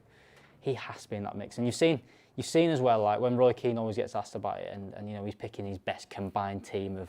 I remember he did the thing with Vieira, and he went, "I'm not having Ashley Cole there. You are wrong." He said, "I don't care how good he was. You've got to have Dennis Irwin in there. You have to have Dennis Irwin in any team, any Hall of Fame. He was just that good." He was. Koth Mike says Irwin was as consistent as Jay Motti is at presenting. That's the most honest comment we've had on this channel. There you go. Irwin was great on free kicks. Other people are saying, I think Michael O'Halloran says, Eric says, forget Irwin, David May was mint. How many have you had? Did you start drinking? 8 this morning. Danny Shields says, Irwin was the set piece taker too before Eric signed. He did like a free kick, did Dennis Irwin. Ben Gorry says he could cross a ball as well. Chesaby says Irwin, a United legend. Michael O'Halloran as well says, how about Ronnie J? I think Ronnie Johnson was in Roy Keane's combined in one of those teams. He put him in there. Yeah. And people, I think he was like, he didn't want, I can't remember, he did one, he might have been Carragher. Well, he didn't want to take Van Dijk out or something and put Ronnie Johnson in. Which is right. Let's, you know. I love Roy Keane when he does things like that. Because he's just like, I think... One thing you've got to remember as well with Roy Keane when he does these things, right? He doesn't give a shit. Yeah. He doesn't care. No. This isn't like official. This is just like, I'm getting paid money to say these words. All right, yeah, I'll say this. I don't think he's like, oh, this is my team and this is... You know, I saw him do that with Vieira, where he was like missing out all sorts of players because he wanted to put players in that didn't get on with Fergie. Oh, he did for that, a laugh. Because he put the Yapstam. He had Irwin in there. I think he put Ronnie Johnson in. He put Ince in there over Scholes, didn't he? Yeah, because I think it was Ince and Keane. He had Beckham in there over Ronaldo, I think, or something like that. There was definitely a little Van Nistelrooy was there as the striker and stuff like that. He was good. It was like, I mean, a lot of them you can argue, fair and enough. he probably was. But there was a little bit there where you were going... The presenter asked him, said, there is a pattern here that these are the kind of players that fell out with Fergie. He went, don't know what you're talking about, I like them, they were personalities. And he even said his best manager you've ever worked under, Brian Clough. I mean, Brian Clough was a fantastic manager, but, you know, Keane did get relegated with him, so it does seem an odd one to say. But listen, Keano's magic. We love him. People talk about Ronnie J, Ronnie Johnson. Yeah, Paddy Evra was great. Yeah, he was. But for me, Dennis Irwin was that Dennis Sims the best left back I've ever seen for any club, including Manchester United, obviously. Matthew Brooks says, is that Howson in yet, and is he still drunk? He's sober. He's all right. No, he's all right. He's sound. He's it looks good to someone just asked, is Howson in yet, and is he still pissed? Matthew Brooks. He's just in a squat, so I'm guessing he is. No, he looks fighting fresh, ready to go. Hey? Fresh and healthy. Fresh and healthy, yeah. So you'll be hearing from him shortly in the next 5 minutes. I'll be myself, Stephen Howson, and Joe Smith. Get it right. Why don't you throw to me? Yeah. Go on. I'm sitting there. You throw to me, and then come and join me because Joe's going to be a couple of minutes. All right, well, go on. Stephen Howson's in the building. He's going to go and sit down, and I'm going to throw to him now, and then I'm going to come and join him. Because yes, we just need to wait for the cameras to be set up. That's a good point, that. Yeah. Apparently you need cameras to film. Always good. What? Is Joe Smith, I'm guessing Joe Smith's doing something big time, isn't he? Because that's Joe now. Joe Smith, is Joe Smith doing the telly? He'll be doing the telly, Is he on BT or Sky or, the BBC? All right, okay. Yeah, so Joe Smith's just doing stuff, whatever he's doing. It is warm in here. It's warm. I mean, I like it warm, but I don't like it this warm. Right. It is warm. Hamish O'Brien says, when's the next rundown? I've no idea. Neither do we. It'll be soon. We've got some ideas, haven't we? Yeah, no, well, yes. We've got loads of good stuff coming up, though, as well, so make sure you are checking it all out. If you've not done, you saw a clip earlier from Steve's transfer review. After all this, stay with us now, but after all this, you can go and check it out. And obviously next week, we're looking, because the games are coming thick and fast, so we're previewing all the games. We'll have watch-alongs for all the games. We'll be reviewing all the games. We'll have news every day as well. It's all happening, isn't it, mate? Yeah. Do you know what I mean? It's chaos, isn't it? Yeah. Also, as well, for the under-23 or academy fans amongst us, I know there's quite a few of you out there, we're going to be doing something over on Twitch tomorrow night. I think it's going to be me, David Pritt and Joe Smith are going to be doing a live watch-along of the under-23s game. Me and Dave Pritt do and sometimes Alex Baggers as well, do the academy review. We've been asking if people wanted to see a watch-along for that, and I think there is a sort of an appetite for it. So it will be over on our Twitch channel. We're doing some more stuff on Twitch over the summer as well. Talk to me a little bit about that. What is that? It's just a different streaming thing. So we're gonna do a little bit more stuff. We're gonna maybe do some stuff with the Euros and all that kind of stuff over on Twitch. So make sure the link's in there, isn't it, Cameron? For Twitch, it is. It is, of course it is. It'll be in the link in the description. So just click on there, subscribe, check us out on there because we'll be doing some more stuff on Twitch over the summer. And obviously next week with the Academy Watch-Along. The Academy Watch-Along, Jessica Strava says, Jay, you should be doing a Watch-Along. I am doing a Watch-Along. I'll be on there with Joe. Thanks for the compliment. Stephen, hang on a minute. Stephen's ready. Stephen ready? Stephen's ready. Is he? Throw it, he says. Throw it. Let's go in here. Throw it then. What's he throw it? Throw it, yeah. Catch. Yeah, hang on, wait. Right, I'm going to throw it, right. Ready? 1, 2, 3. Oh, I caught it. Right, how's it going, everyone? Are you all excited for this football match? Yeah, me too. I've seen the team. That's the team there, that way. Did you expect much difference? I know I'm looking the wrong way, but the telly's there. So if you want me to look that way, I don't know what the team is.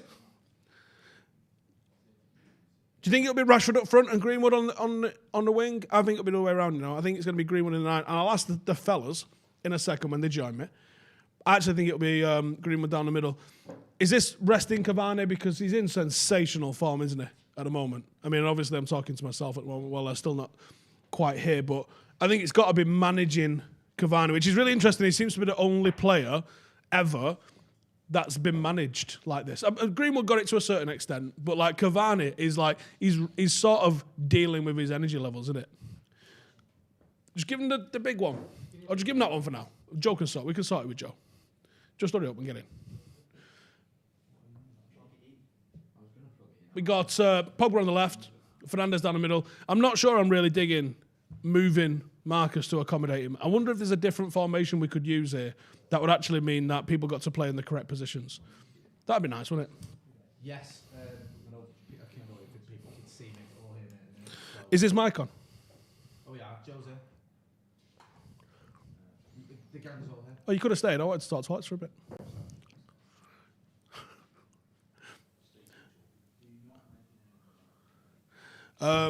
Is his a mic on so I can talk to Jay yet?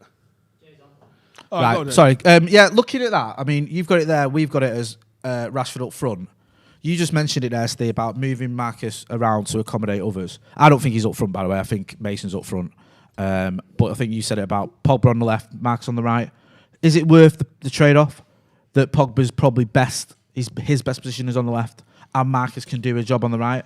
Why can't we play? I know why we can't play. Go on, talk if to we me, could brother. play a 4-3-3, have Bruno and Pogba as a pair of eights, dueling eights, if you like. I like that. Dueling banjos. Yeah, have Pogba on the left-hand side of that, and Marcus ahead of him. Yeah.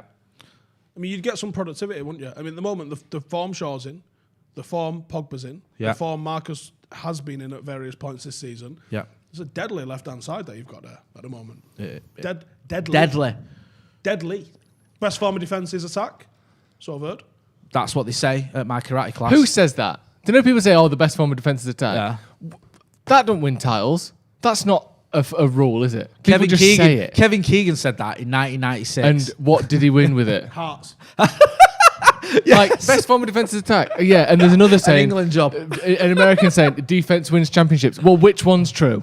Because they're not both true, Always are they? fight fire with fire. That's what my granddad used to say. Yeah. That's why I got sacked as a fireman. Yeah, very good. Have you got me a meal deal, by the way? I'm going to say. Yeah, I have. It's on your desk upstairs. You dickhead. Also, what was there any need for the insult there? Well, it was your little frumpish, childish slap on the desk that brought and it when on. I do throw a tantrum, I do need to be told off, so you did the right thing. Right. Stephen Kilgareth, I don't know if this has been read, but he said, it hasn't. Congratulations on the win, Steve. Up the paddock. Up the paddock. Well done. Brighton have scored. Wolves have scored then. Don't worry. It's Danny Welbeck still on the pitch. It's a big game. Brighton have got this. Wolves v Brighton. Don't worry about that, Telly. I'll read off it. That way a bit. Just, it's basically hiding behind JZ for me in a minute. Right. Careful. Well, maybe I want to see it, Cameron. Stop talking to me. Someone might have to help out with this because it's Yes. there's another. It's all happening at Brighton Wolves. The mouth-watering clash that is that mouth-watering game. clash, yeah. You've seen the team now, Yeah. Joseph. Yeah. What do you make of it, my friend? Stronger than I was expecting, but I mean, it's good, isn't it? It's a team that looks like it should win the game, but this is theoretically the easiest game of the next three we've got in like 5 days or whatever it is, 4 days. Yeah. So I'm kind of surprised we went with the strongest team, or the strongest team we have available to us, roughly, except Cavani, in this game. I guess what he's going to do is people will kind of play 2 of the 3 games. So, like if the third goes ahead. If McTominay and Fred are there now, then it might be McTominay and Pogba next at the end of the week. Then it might be, Cavani and Rashford, and then it might be Greenwood and Cavani. And do you know what I mean? There's one player changing out of that. Who? Greenwood. Do you think? Yeah. But he said, Ollie came out and said yesterday, didn't he? People aren't going to be playing 90 minutes in all 3. He did say that. They might play 88. Yeah. Yeah, Marcus is going to come off of the 88th minute for one of them. I think if we win all 3 of our games this week, we'll be 3 points behind City, but they'll have a game in hand. Does that remotely interest you, or do you just think, so what? I want to push them and at least finish near them, but they're not going to lose 2 games between now and the end of the season. Yeah, and I they only have to lose 2 and draw 1. All right, they're not going to lose 2 and draw 1. No, they have to lose 3 because the goal difference is much better than ours. Okay, so they're not going to drop enough points for us to catch them. Right. Do you know what? No, they're not. But go on. If they ever did, I'm going to die of laughing. I'm not even going to celebrate it. I'm just going to laugh. Because what an absolute capitulation that'd be. Yeah, it's not possible. I mean, it's not going to happen, but would you take winning the league if they won the Champions League? I'd take winning the league if I died at the end of it. Yeah, I would. Yeah, of course I'd take the league. Yeah. Yeah. I mean, goes without saying, doesn't it? I wouldn't mind them winning. I mean, there's literally probably a 50-50 chance of them winning the Champions League. There is not a 50-50 chance of us winning the league. So absolutely, yeah. Yeah. I'd take them winning the Champions League for the next 2 years. 3 years in a row for us to win the league this season. I honestly would. If we got to 21 this season, I think that'd be the most ridiculous achievement ever. Yeah. Like, that's up there with anything we've ever achieved. Seriously. Yeah. It's like, it's probably, in terms of unlikeliness, it'd be even better than Fergie ending the 26-year drought. Because at least Fergie had people thought, I know we started off badly, but people thought United have got a good chance to win the league this season. Yeah. No one thought we were going to win the league this season, so it'd be ridiculous. No. But it ain't going to happen. No. So let's not pretend. So what you're saying is the deposit on the bus... You're not getting that back. No. You're going to have to come up with some other sort of open-top bus celebration to use problem. that for. I can do that. Do you think then the... Hang on, Joe, before you move on, I need to ask you, have you seen Old Trafford today? No. Is it like a fortress? Yeah. Are they, like, is it? Putting they're turrets and shit digging a that moat used in, outside? Aston. Yeah, it's bananas. I haven't seen any of that. Red issue Twitter. Have a look. I'll have a look. I mean, that's... In fact, Cam, if you want to go on Red issue Twitter and have a look at them, we'll put them on screen and we can talk about them. Yeah, they've got those those big sort of metal lined like water crates. What's that? What's water tank? What are they doing there? Well, Look at that. because they weigh 6 tons. That's why. What's that, about 12, 14 feet high? Yeah, some big bastard Big railings. slabs, like interlocking prison shit, I think you call it. Yeah, with those big metal reinforced Do you know water what, blocks though? behind them. I'll take you back to the military days here. Right? The choke points are not where your camp, your fob, your anything like that. The places you get attacked are on patrol. Right. So, I think they're probably over-egging what they're doing at Old Trafford and forgetting that the coaches have to drive along public roads to Old Trafford. Yeah. Okay. That's a good point. Because that's what fucked it last time, isn't it? I mean... What, you don't think that 10 people could close down Chester Road? Yeah, exactly. Well, I think that the protest that happened at Old Trafford last weekend, by themselves, wouldn't have stopped that game. It was the Lowry, wasn't it? It was the Lowry, I think, that really was the sort of, like you said, the patrol almost, wasn't it? Where it's like, the choke point, we expect it at Old Trafford. But if we can't move it takes a lot less people to stop a bus from moving than it does from, getting people on the pitch in Old One Trafford. scally with a knife does 4 tyres, and who's got coach tyres hanging around in stock? Yeah. I think if the people who don't want this game to go ahead decide that this game's not going ahead, like the people that are holding flags up saying we'll decide when you play, it's pretty menacing, that. Yeah. But I believe them. Well, I think we have to, don't we, after last week? Yeah. These 4 games we've got then, or 3 now, in the next 5 days. Well, if we're going to rest players... Potentially 3. Do you think it... Yeah. Currently, as it stands, there's 3 games to be played. Scheduled. Call them scheduled. John. Scheduled. 3 scheduled matches. Do you think it's going to be Leicester where we see people rested? Because it's a full-strength team today. I doubt we're going to rest players for Liverpool. God, no. That kind of leaves Leicester, doesn't it, as the one where we're... Amad Diallo! Yeah, exactly. Are you expecting that? Zidane Iqbal! That'd be good, wouldn't it? That would be mint, that. Hey. And then we lose 4-1. Yeah. Great.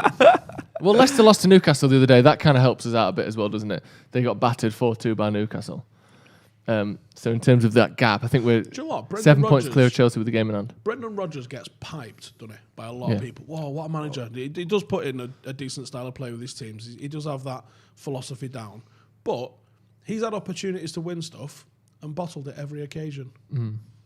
And not even, all right, this Leicester team's not in the running to win stuff, but like they actually could fall out of the top 4. Yeah, I mean, he did it last season, didn't he?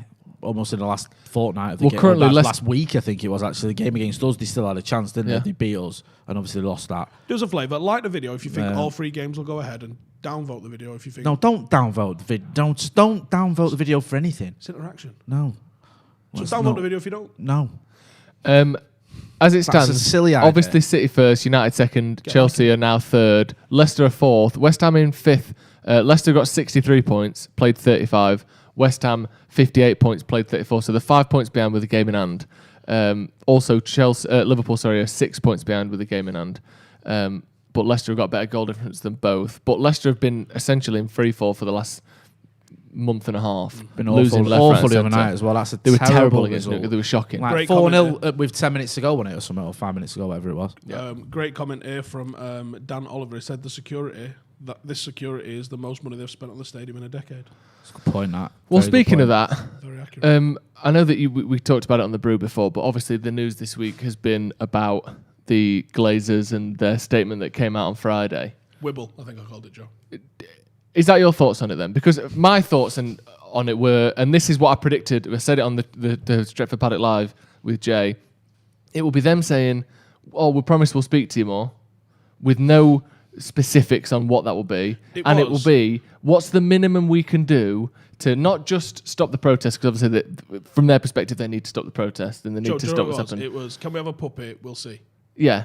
Well, and here's the other thing I think that they've done quite cleverly, if you know, from their perspective, is after the last protest happened, I would say, based on what we saw from fans and from social media generally, not just our interaction, because obviously maybe people will be more likely to agree with us that we thought the protest was a good thing. I would say about 75% of United fans were well behind the protest, thought it worked, thought it was good, and then there's maybe 20 to 25% that were maybe, I'm not sure about that, or it's gone too far, or you're distracted from the message, you saw that kind of thing.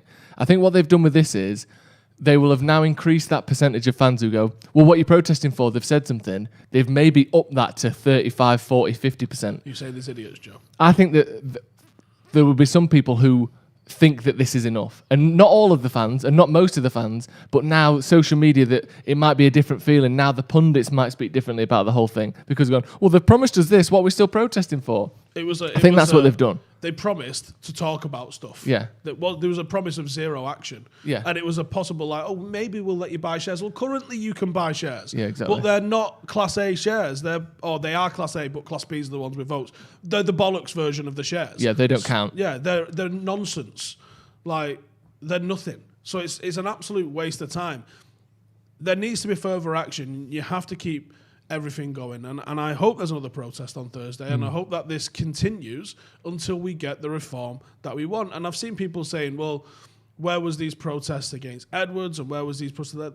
The club was never in danger of going into financial ruin because of a loan that our owners had to buy us by any of our previous owners. United have been on the brink a few times. It was on the brink in the 30s, and I think they were on the brink in the 80s under the Edwards family, actually, to be fair, and that's why he floated us, because I think he'd exhausted all the bank loans that he could get. But none of those bank loans were ever £500 million or more, where, if it wasn't for the coincidence of the TV revenue going through the roof, we probably would have done a Leeds. And that's what United fans in 2005 were scared of. I mean, Leeds had literally just happened when we were bought and saddled with this £660 million worth of debt. How that was allowed to go through in the midst of the ITV Carlton Leeds United scandal going ahead is absolutely batshit crazy. But it did go ahead. They have been here for 15 years. The fact that in 15 years they haven't bothered to pay it off. They also... But it's obviously part of their business model that they don't want to, because they have paid 800 million in interest on that debt. 1.2 billion. Oh, well, okay, more than. But the thing is, Joe, they're taking like 100 million out or so a season in profit and dividends and things like that. I actually don't think it's quite that much even. But over the time what they've had the club, they've paid 90% of their profits to the bank. Yeah. Don't tell me they're good businessmen.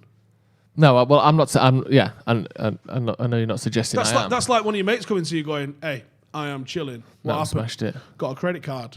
34%. I think the argument of they're good businessmen, the good businessmen to make themselves money, because they've not put anything in and made lots of money out of Manchester United. Yeah, they've never spent anything. Have they? And also, if you want to just look at it from a business perspective, but they have overseen, and I'm not saying that this is due to them, but they have overseen an asset they own practically quintuple in value in 15 years, which is pretty good. And most of that's the TV revenue, most of that's external things. You think that's pretty good? You want to go and see how much Leicester's value's gone up? No, I'm not saying this is my opinion. I'm saying everyone, if you want to look every at it, Premier League club has gone up like up that by insane numbers. And actually, United have gone up since they've owned us. They've gone up around about, let's say, 3 times or something along those lines. Our profits have barely gone up. No, our profits went down. Yeah. Our season-on-season profits, which is a video I am still doing, by the way, but it's You're honestly, doing that, yeah? the research on it is dissertation level. And it's a goal! But for who? Dickie Davies. Wolves. 2-1. That red card's looking silly now, isn't it? Dunk. Hey. Yeah, Dunk pulled him down on the edge of the box and they've scored 2 since. The thing about them talking about we recognise we need significant increased investment in Old Trafford in infrastructure. They just did it this week. Today. That's what it was. Paying more police to turn up. That basically is them saying, we know we've left it run to a shithole. Like, we will like, do you think they didn't know about that? Do you think they didn't know there was holes in the roof, that it's covered in fucking moss and mould and all the windows are dirty and everything's brown and like and sun stained, like the whole side is like, everything that used to be brown is light brown, everything that used to be red is like pink because it's just had the sun hitting it. Everything's just weathered and just a bit, it just looks like it needs a fresh lick of paint if nothing else. Do you think they didn't know about that? Or now they're going, well, we were trying to put that to the back of our mind, but we'll spend £1 million doing the stadium up. Paint, Joe. You think that's what they'll do? Yeah. Just paint it and clean it? Yeah. Maybe not even. That thing's needed a Karcher for 10 years. So the undersides of all the big white framework are on the front of each stand, which is like, I don't know, the most photographed window in Manchester. Yeah. And the underside of it's grubby. Yeah, it's got like moss and mould and shit on it. Literally, one fella, one Karcher, one really big set of ladders, happy days, one afternoon. Like on Blue Peter when they went up the side of the Nelson's column on a ladder. Yes. In the 80s. That's one of the most mental things I've ever seen. I can't remember what it was now, but for those who haven't seen that, it's worth a Google because in the 80s, when health and safety didn't exist, and they had to go and change something at the top of Nelson's column, which is about 70 metres high. There's just like 4 ladders sellotape round it, and the Blue Peter presenter goes up with no harness, no line, no rope. I'm just climbing up, literally shaking. Like a shitting And there's a dog. bit at the top, because he's on a little plinth, there's a bit at the top where you have to go up and backwards and up. And he gets up it, and he just stood at the top fucking rattling. It's the most insane thing ever, just for a kids' TV show. Anyway, this is So Sad Alexa Play Despacito says, could Prime You beat up your dad in his prime? Yeah, my dad's pretty short. I mean, you're not fucking Hulk Hogan, are you? Yeah, but I'm taller than my dad. Oh, yeah. And You've done more fighting. Do MMA, yeah. Jay? Could Prime Me beat up my dad? Yeah. Not a chance. Yeah. No. I don't think I could either. My dad was part of, back in the day. Say no more. Neither me or my dad are particularly I've heard a few into fighting, stories, you know what I mean? Like, so he was fitter I'm not than saying me. he was a hooligan or anything, but I think he's told me a few tales where I think, he be wasn't all right. shy of getting involved. Yeah. Whereas with me, I'll just, run and get help. Yeah. If it all pops off. Yeah. My dad's I'm like Mason in, when Cavani. Yeah, Cavani that's comes me. in. I'll go and run and hide behind, the squaddy. a big lad. Yeah, Just so I'm Steve losing kicks that. off, yeah? Listen, always a soldier, never a squaddy. Thank you. All right, sorry. I'll hide behind the soldier. I'll give you advice. Go on, Steve, get him. Go on, he called you a Go squaddy. on, Steve, you can He have called that. you a squaddy. Go on, did, Steve. You Have got him. him there, son. Hey, Go on, think twice about Some of coming us for have us. fucking pride in Hey. what we did. Go on, soldier. Why? What sort of squaddy is a term? Yeah, sorry, I didn't realise. I don't want to be disrespectful. I thought it was I'm okay. going to say it's an N word for soldiers, but it's Oh, is it? It's a bit of a derogatory. Oh, right, I didn't realise that. No, Where's it I come wouldn't from? have used Because you it. like squads. Bit boring, isn't it? Yeah, it's a derogatory. It's a negative connotation. It's the. I mean, Dickheads. I If you fit, just I turn fit a lot of the aircon down a little connotations. bit. I'm freezing it. It's like we're in a wind tunnel. Some of us are hungover, Jay. Sorry. Sweating like in a bastard sauna. Can we just have a happy medium though? Because it's like I feel like I've Like got Derek fan Cora. directly. Yeah. He wasn't happy though. He was. Mike Smalling, thank God Paddock is here. Imagine him listening to Lescott Deeney and Graham Poonis talk about a United game. Graham Is that Poonis. who we've got on pundits? Lescott Deeney and Graham Souness. That's It's a rum bunch. that's that, like innit? the meat wagon. Innit? That's Yeah. like the That's old the- Bill van that's- picks up the dregs outside the pub on a Saturday night. They're testing them out for the Europa Conference next season, aren't they? Sooner. Peter Sykes in the comments. Squaddy makes us sound undisciplined. Soldier is correct. Right. I apologise then because I didn't mean. I don't want to denigrate the soldiers. So I will stop using that word because I just thought it was a term that everyone used. No. Thanks for pointing out. And It's there's also something I'm not really sure of the origins of this, but now like it makes my back kind of go a bit. Go on. Like the word fella. Right, fella. You're not having that? No. And it's a military thing. I don't know why. I don't use it, but I might have said it or people say it. I don't. Things get overused in the army, like mate, because everyone's mate, and it's do this mate, do that mate. Unless you're talking to a superior, obviously, and you address them by their rank. Dad. You'd say daddy then, wouldn't you? So instead of saying mate, because mate is a little too formal, there was certain places where you get fella to death, and there's just a bit of a like. What about chap? You get that? You don't mind that? Boss is good. Boss. How's it going? How's it going, boss? Boss is the informal way everyone would call their corporal What about sergeant or their LT. what about Gaffer. bro? What about gaffer? Bro. No, I wouldn't call him gaffer. Bro. Don't think that'd flew. No, not fair enough. What about matey pal? Yeah. Maybe on what a ship, about maybe on a ship. sweet cheeks? Yeah, pal is- Sweetie pie. Sweetie pie. Sweetie pie passes that rifle. Yeah. They're coming for us. Hey? Does that not work? No. Sweetie okay. pie, turn that fucking key and that chopper off. Right. I've got a couple more things to talk about actually. It's going Fucking to be brassing up cunts. Come on. it's going to be very good. So we talked about the Glazers. You're not really happy with any of what they've said. Because fuck them, that's right. why, Joe. Well, here's the thing then, and I'm not. This isn't me in defence of the Glazers by any means, but did you expect them to have a full working, detailed plan in under a week? No. I enjoy the fact that they shit their pants. Yeah. And Mus said, "Want to fucking reply by Friday?" Yeah, that's and he nice. Went, We'll do a bit more. They did that, yeah. Yeah. Fucking Friday. I'll bet- be seeing you Friday. I bet them you better three, have weren't my they? fucking letter. Fucking Joel, what's the other one called? Like Matthew, that third Glazer brother that we found out the other day. Brian or something. Yeah. Him, Joel, and fucking Avram all had their names in a hat of who's going to be the one that has to do this fucking 6 monthly report. Like, oh, fuck's sake. But why is it me? I was meant to be the vice chairman of the fucking Super League 2 weeks ago. Now I've got to go and talk to the fans. I know. It's going to be shit, that, innit? He's not even going to write it. I don't imagine we'll ever see him on a fans forum. He said he will. Well, no, that's his thing, and he's. Do you think we'll see That's that? the thing that a lot of I've spoke to a couple of people from the TRA, a couple of people from Muston. If he goes back on that, then I don't think going he to take can, it up a level. He has to, as a bare minimum, attend that meeting that he's promised to attend. Do you know what I mean? He cannot just duck out of it and make an excuse. And it's bad enough that it's not like immediate, that it's having to be waiting. So I think from what I gather, it's before the end of the month is what's being reported. It's going to be done before then. Well, that's quite quick though. Yeah, but it's still not, today, next week, or like right within 7 days. And it's almost like you've just kicked it down the street a little bit, and you kicked the can down the street, sort of thing. With you got this ultimatum, you got 7 days, you've just moved it along a bit, so buy me a bit more time, like you guys were saying. So I'm not. I'll read it. I don't think that's gonna wash at all. But we'll have to wait and see what happens. The protests aren't going to stop, though. Guarantee you that. So Sapper 713, which Sapper's a rank for engineers. He's got fella is derived from an Indian colloquialism for peasant or someone who scraps around in dirt. Sappers find the term exceptionally insulting. There you go, you see. Interesting. I'm glad you said that. Educational. What educational on your watch along? Because you see stuff like fellow, Fellow. You see that written in Old English stuff, don't you? Yeah. Or like they still use like he's an Oxford fellow or whatever. Yeah, that's not the same thing then, is it? It's not derived from the same thing. Fella. Oh, okay, I didn't know that. And I didn't know it was synonymous with soldiers, and I certainly didn't know it was derogatory. I never use it really. I don't say it, but Paul here, 22 years in the army and squad is something civvies call us. It's like saying like Man U fan or something. Possibly. Like the equivalent. Oh. It's like don't. Hey, did you see Khabib the other day? Someone said something to him about soccer, and he went, "Soccer? What do you know about soccer?" And then he reeled off like the 10 last Champions League winners or something like that. Just went boom, boom, boom, boom, boom. But as he went through them all, 2008, Manchester. 2009, I was like, yes, that's it.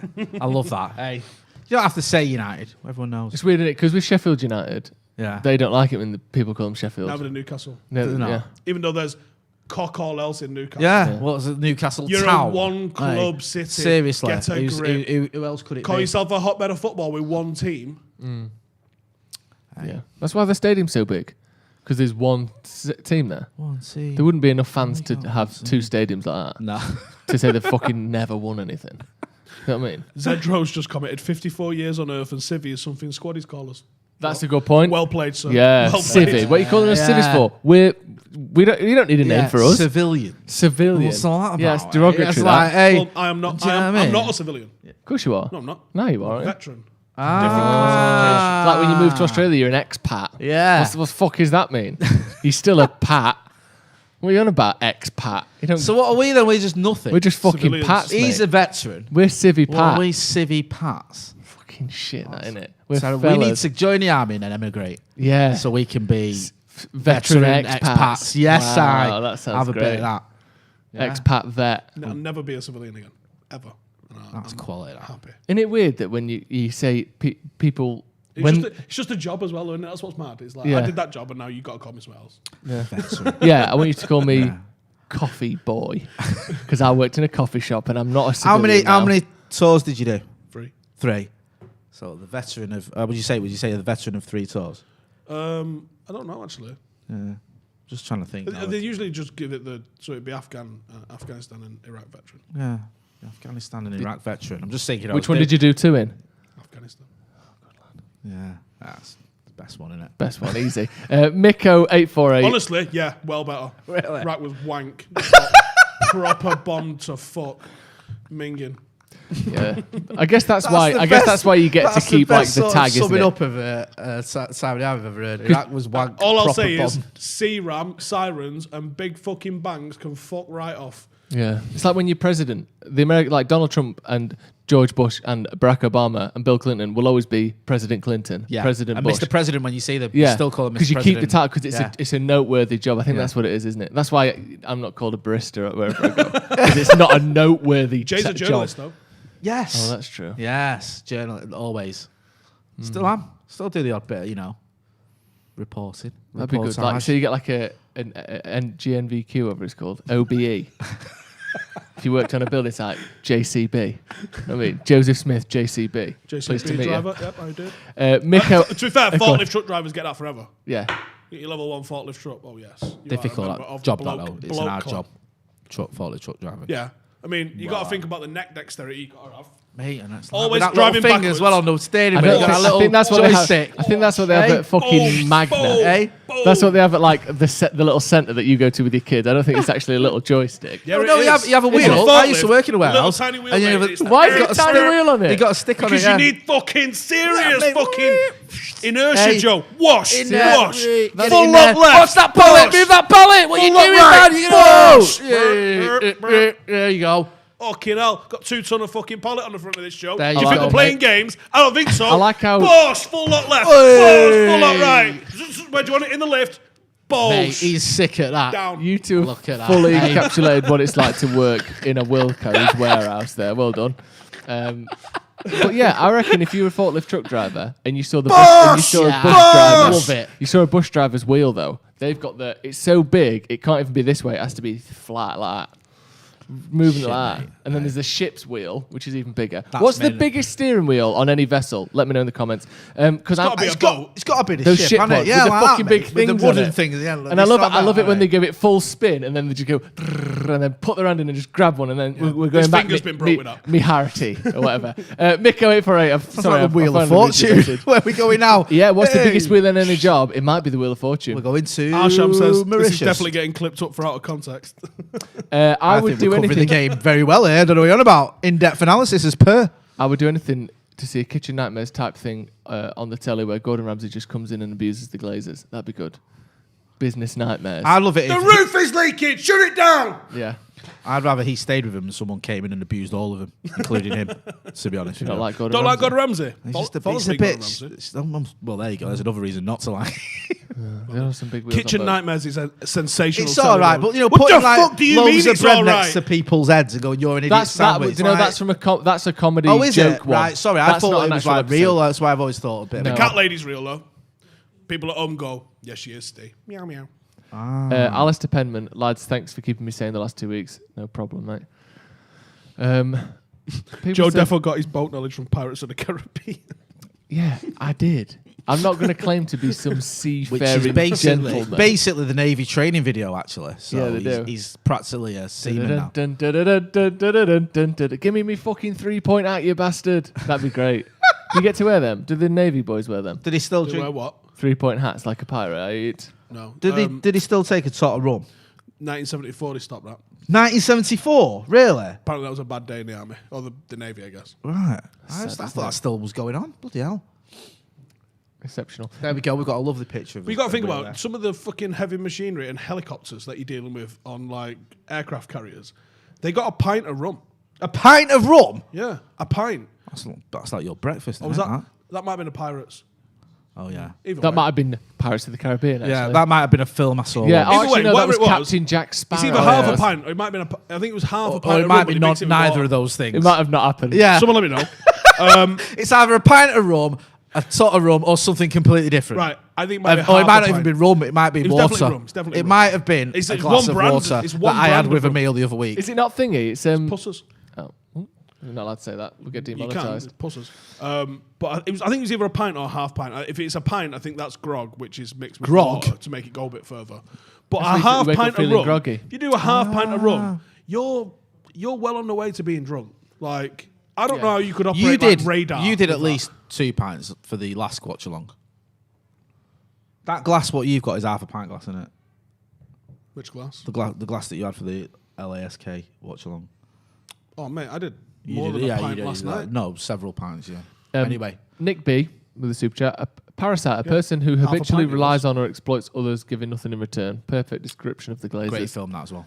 It's a good film. Hypermaniac, he said, I hate the Glazers, just a bit of devil's advocate. Do you think that the snake Woodward kept papering over the cracks, hiding a lot of issues from them? Would it be hilarious if Woodward was like a big knight in shining armour? Well, that's the thing, isn't it? Just misread him. I was going to say that. Like, not say that, but is there a chance that, if anything, it was the other way around, where perhaps at times Woodward put a bit of sanity back toward the Glazers and was like, you can't do that. Do you think that ever happened? Well, here's what I don't think happened. I don't think the Glazers was like, hey, Ed, there's £1 billion, make us the best team in the world. And he was like, save it for myself. Yeah. I don't think he was doing that. No. So the opposite, where the case of he's going to them going, give me some fucking money, lads, was probably more realistic. Yeah. Whether that actually happened to the extent we all would like to think we would do, probably not. But I certainly don't think he was the fucking... He was the architect, though, wasn't he, Steve, of the takeover? Great word. He was the one that thought out... did the deal, yeah, he did the deal. He worked out how that could work with all that leverage buyout. So he's the reason we got plunged into all this debt and the takeover happened. So literally regardless of what he did as executive vice chairman, whatever the fuck he calls himself or called himself, he's the reason we're in this mess. So I don't really care whether he was a sort of a decent buffer or whatever for them. I'm not saying he was, because we wouldn't be in all this debt if it wasn't for Ed Woodward. It's that fucking simple. And we have no way of knowing that that's the case. We're just sort of suggesting that maybe actually... You mean the thing about the more we hear about the Glazers, the more you realise every idea they have is usually detrimental to United fans or players or staff or both or all three. So maybe he was actually standing in the way of some of those bad ideas on occasion. Dean Meehan says... comment club video, but it's Glazers insults. That'd be good, wouldn't it? That would quite be. a few super chats actually. Just screamed naked. Yeah. Or not. Go on, I'll let you. Sorry, you said you got a few super chats. Yeah, Craig says, I used to work in the Merchant Navy. He said, modern ship wheels are about the size of a small plate. Oh, that's a shame. 55k tons being steered with a wheel smaller than your knob, if you're lucky. That's upsettingly small, isn't it? How big? Imagine if you look at the submarine on that and you're checking the wheel. Small plate, it's that. Like a fucking wagon wheel. Sad that, I innit? want to fucking give it all out, mate. If I'm fucking driving me shit down the Suez Canal. Good lad. That's the only canal. D Budge says, you boys are the best pre-game hangout. Hi, Jesus. Hi. Thanks for Hypermaniac. Royal Navy veteran here. Hypermanic, sorry, not maniac. We could still get a tot on special occasions, Queen's birthday, etc. Oh, there you go. Little tot of rum. Tots TV, this. I'd say there's quite a lot of drinking Hotspur. considering it's a working place in the military, but I work here and... Yeah. Kickoff's just happened, by the way. Can I just give a shout out as well? I don't think we mentioned it. Alan McLaughlin, who passed away. He started his career at United. I've seen a tribute at the Portsmouth game to him. Nicky Welsh, who was on the brew with me and you, knew him as well, and I've seen a few ex-Reds talking about him. So thoughts with him and his family, of course, or with his family. Mm-hmm. Yeah, very true. Old Trafford represents where I used to live in Manchester. Brackets, well, long sight. Rundown. I woke up to someone licking my window once. That's from TB. You are? Someone was licking his window once. When he in his house? Let us know if you mean the inside or the outside. So he woke up and someone was just licking his window in his house? Yeah. There are perverts. Why did you say it yeah, it's all right? Well, that's what he said. I'm not him. What's his name? TB. TB was a tough one, but we all got that, didn't Danny Palmer says, you're out there rotation options. Mine is Tellers at left mid, left wing, crossing, passing, defensive work, set pieces, etc. What? Stop talking rubbish, Steve. We didn't buy him to play football. What's the matter with you? That's a dive, sort of. What's your out there rotation option? Lee Grant up front. Well, that's just silly. No, you said out there. Yeah, but not. Come on, David James played up front once for City, didn't he? Remember? No. Did not? No, I don't remember that, and I don't think that ever happened. Did it not? And here's the thing, Jay. It did. Here's where I am with this. Right. David James played up front for City, didn't he?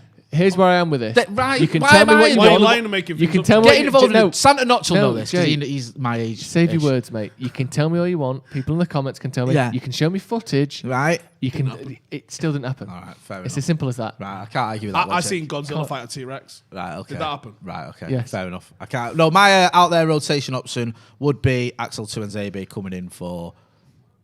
Oh, that's a good point. A defender. Fred. I think Axel for Fred, something like that. Yeah, actually, that's even better, yeah. Good shout. Or Axel coming in at centre-back, Lindelof playing at CDM. Yeah. I've got a picture of David James in a Man City kit. No evidence whatsoever. He was awful as well. He came up front because they needed a goal to qualify for the Europa or whatever. This was back when before they won the lottery.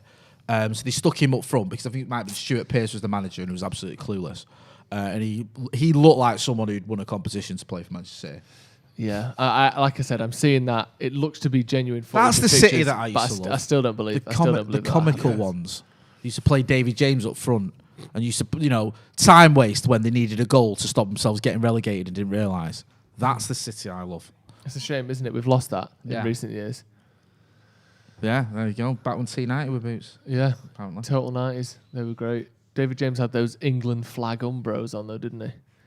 Oh, those Total 90s were so good. Wayne Rooney just smacking the ball as hard as he could every time he had it. Wayne Rooney. He used to have some Total 90s. Sick, Astro How did he keep trainers Derby for up school. yesterday? He didn't. Let me tell you right now, Sheffield Wednesday's inability to keep leads is what kept Derby up, not Derby. Yeah, I love Wayne Rooney. I was watching that yesterday. Sheffield Wednesday have dropped 20 before yesterday, so it'll be 29 now. Had dropped 27 points from winning positions this season. That's called match fixing. That's amazing. That's incredible. That's called check everyone's bank account, lads. Are any of them placing bets? And I think if they are, they all is the sacking goalkeeper and banning. getting a new fucking Range Rover? Yeah. That is amazingly ridiculous. And I also think they have never, and this might, someone correct me if I'm wrong here, I think this was the case up until a couple of weeks ago. They hadn't, up until, like I said, a couple of weeks ago, won any points from losing positions this season. So every time they were down, they lost. That's got to be difficult. And every time they were winning, they lost. Fucking hell, that shit! They were really Imagine being that motivated. You'd be like, what is the fucking point here? Well, I think that's clearly what they were doing, Yeah, forget it. It's over. Hey, we're winning. Yeah, just fuck it off. Also, Cardiff getting that late. Go on! Oh, was that Cavani Mason there? doesn't he?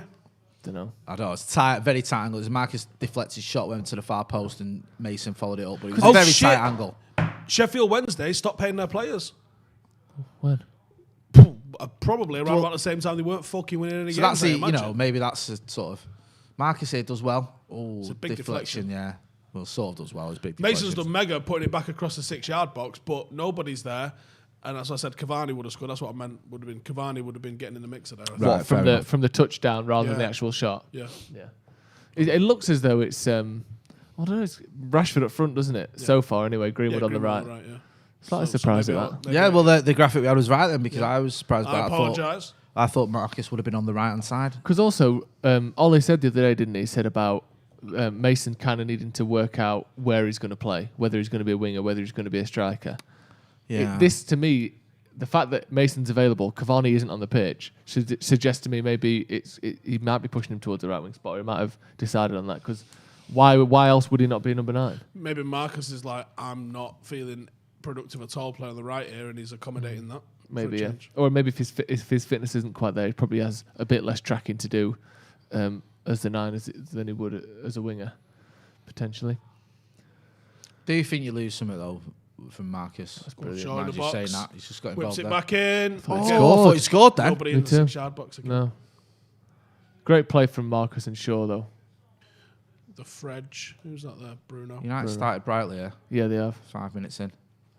Yeah, could have had 2 goals already. Pogba back stick there, got his hand up, begging for it. See if Bruno can stick it on his head now. Oh, he's pulling back, but it's for Fred. Fred's played it in. Marcus, Pogba. He's lining one up. He's trying to thread it. Oh, goalie waited late there to go down, didn't he? He did well there. We need to score, really. That look very comfortable. These good start from United, but this is brilliant from Shaw and Rashford. And then Shaw's just got no one to pass to, has he? Those little playmaking things like that Marcus has got, they're world class. Yeah. There's a little pop in from Shaw. And I think because he's getting used to playing, decent effort. That, to be fair, he's not. They know that he's going to continue his run, so he knows I can try this little flit around the corner. And those movements are so hard to track. Yeah. One-touch football kills anybody if you're able to do it and speed it up and get it played that quick. That's what Chelsea have been doing a lot. Like, did you watch the game yesterday between? Yeah. Can you imagine being Paris Saint-Germain and sacking him? Well, yeah, because all the players have gone. This ain't going to work. They'd all just decided it's not going to work. Well, that's player power's gone wrong because he's clearly belting.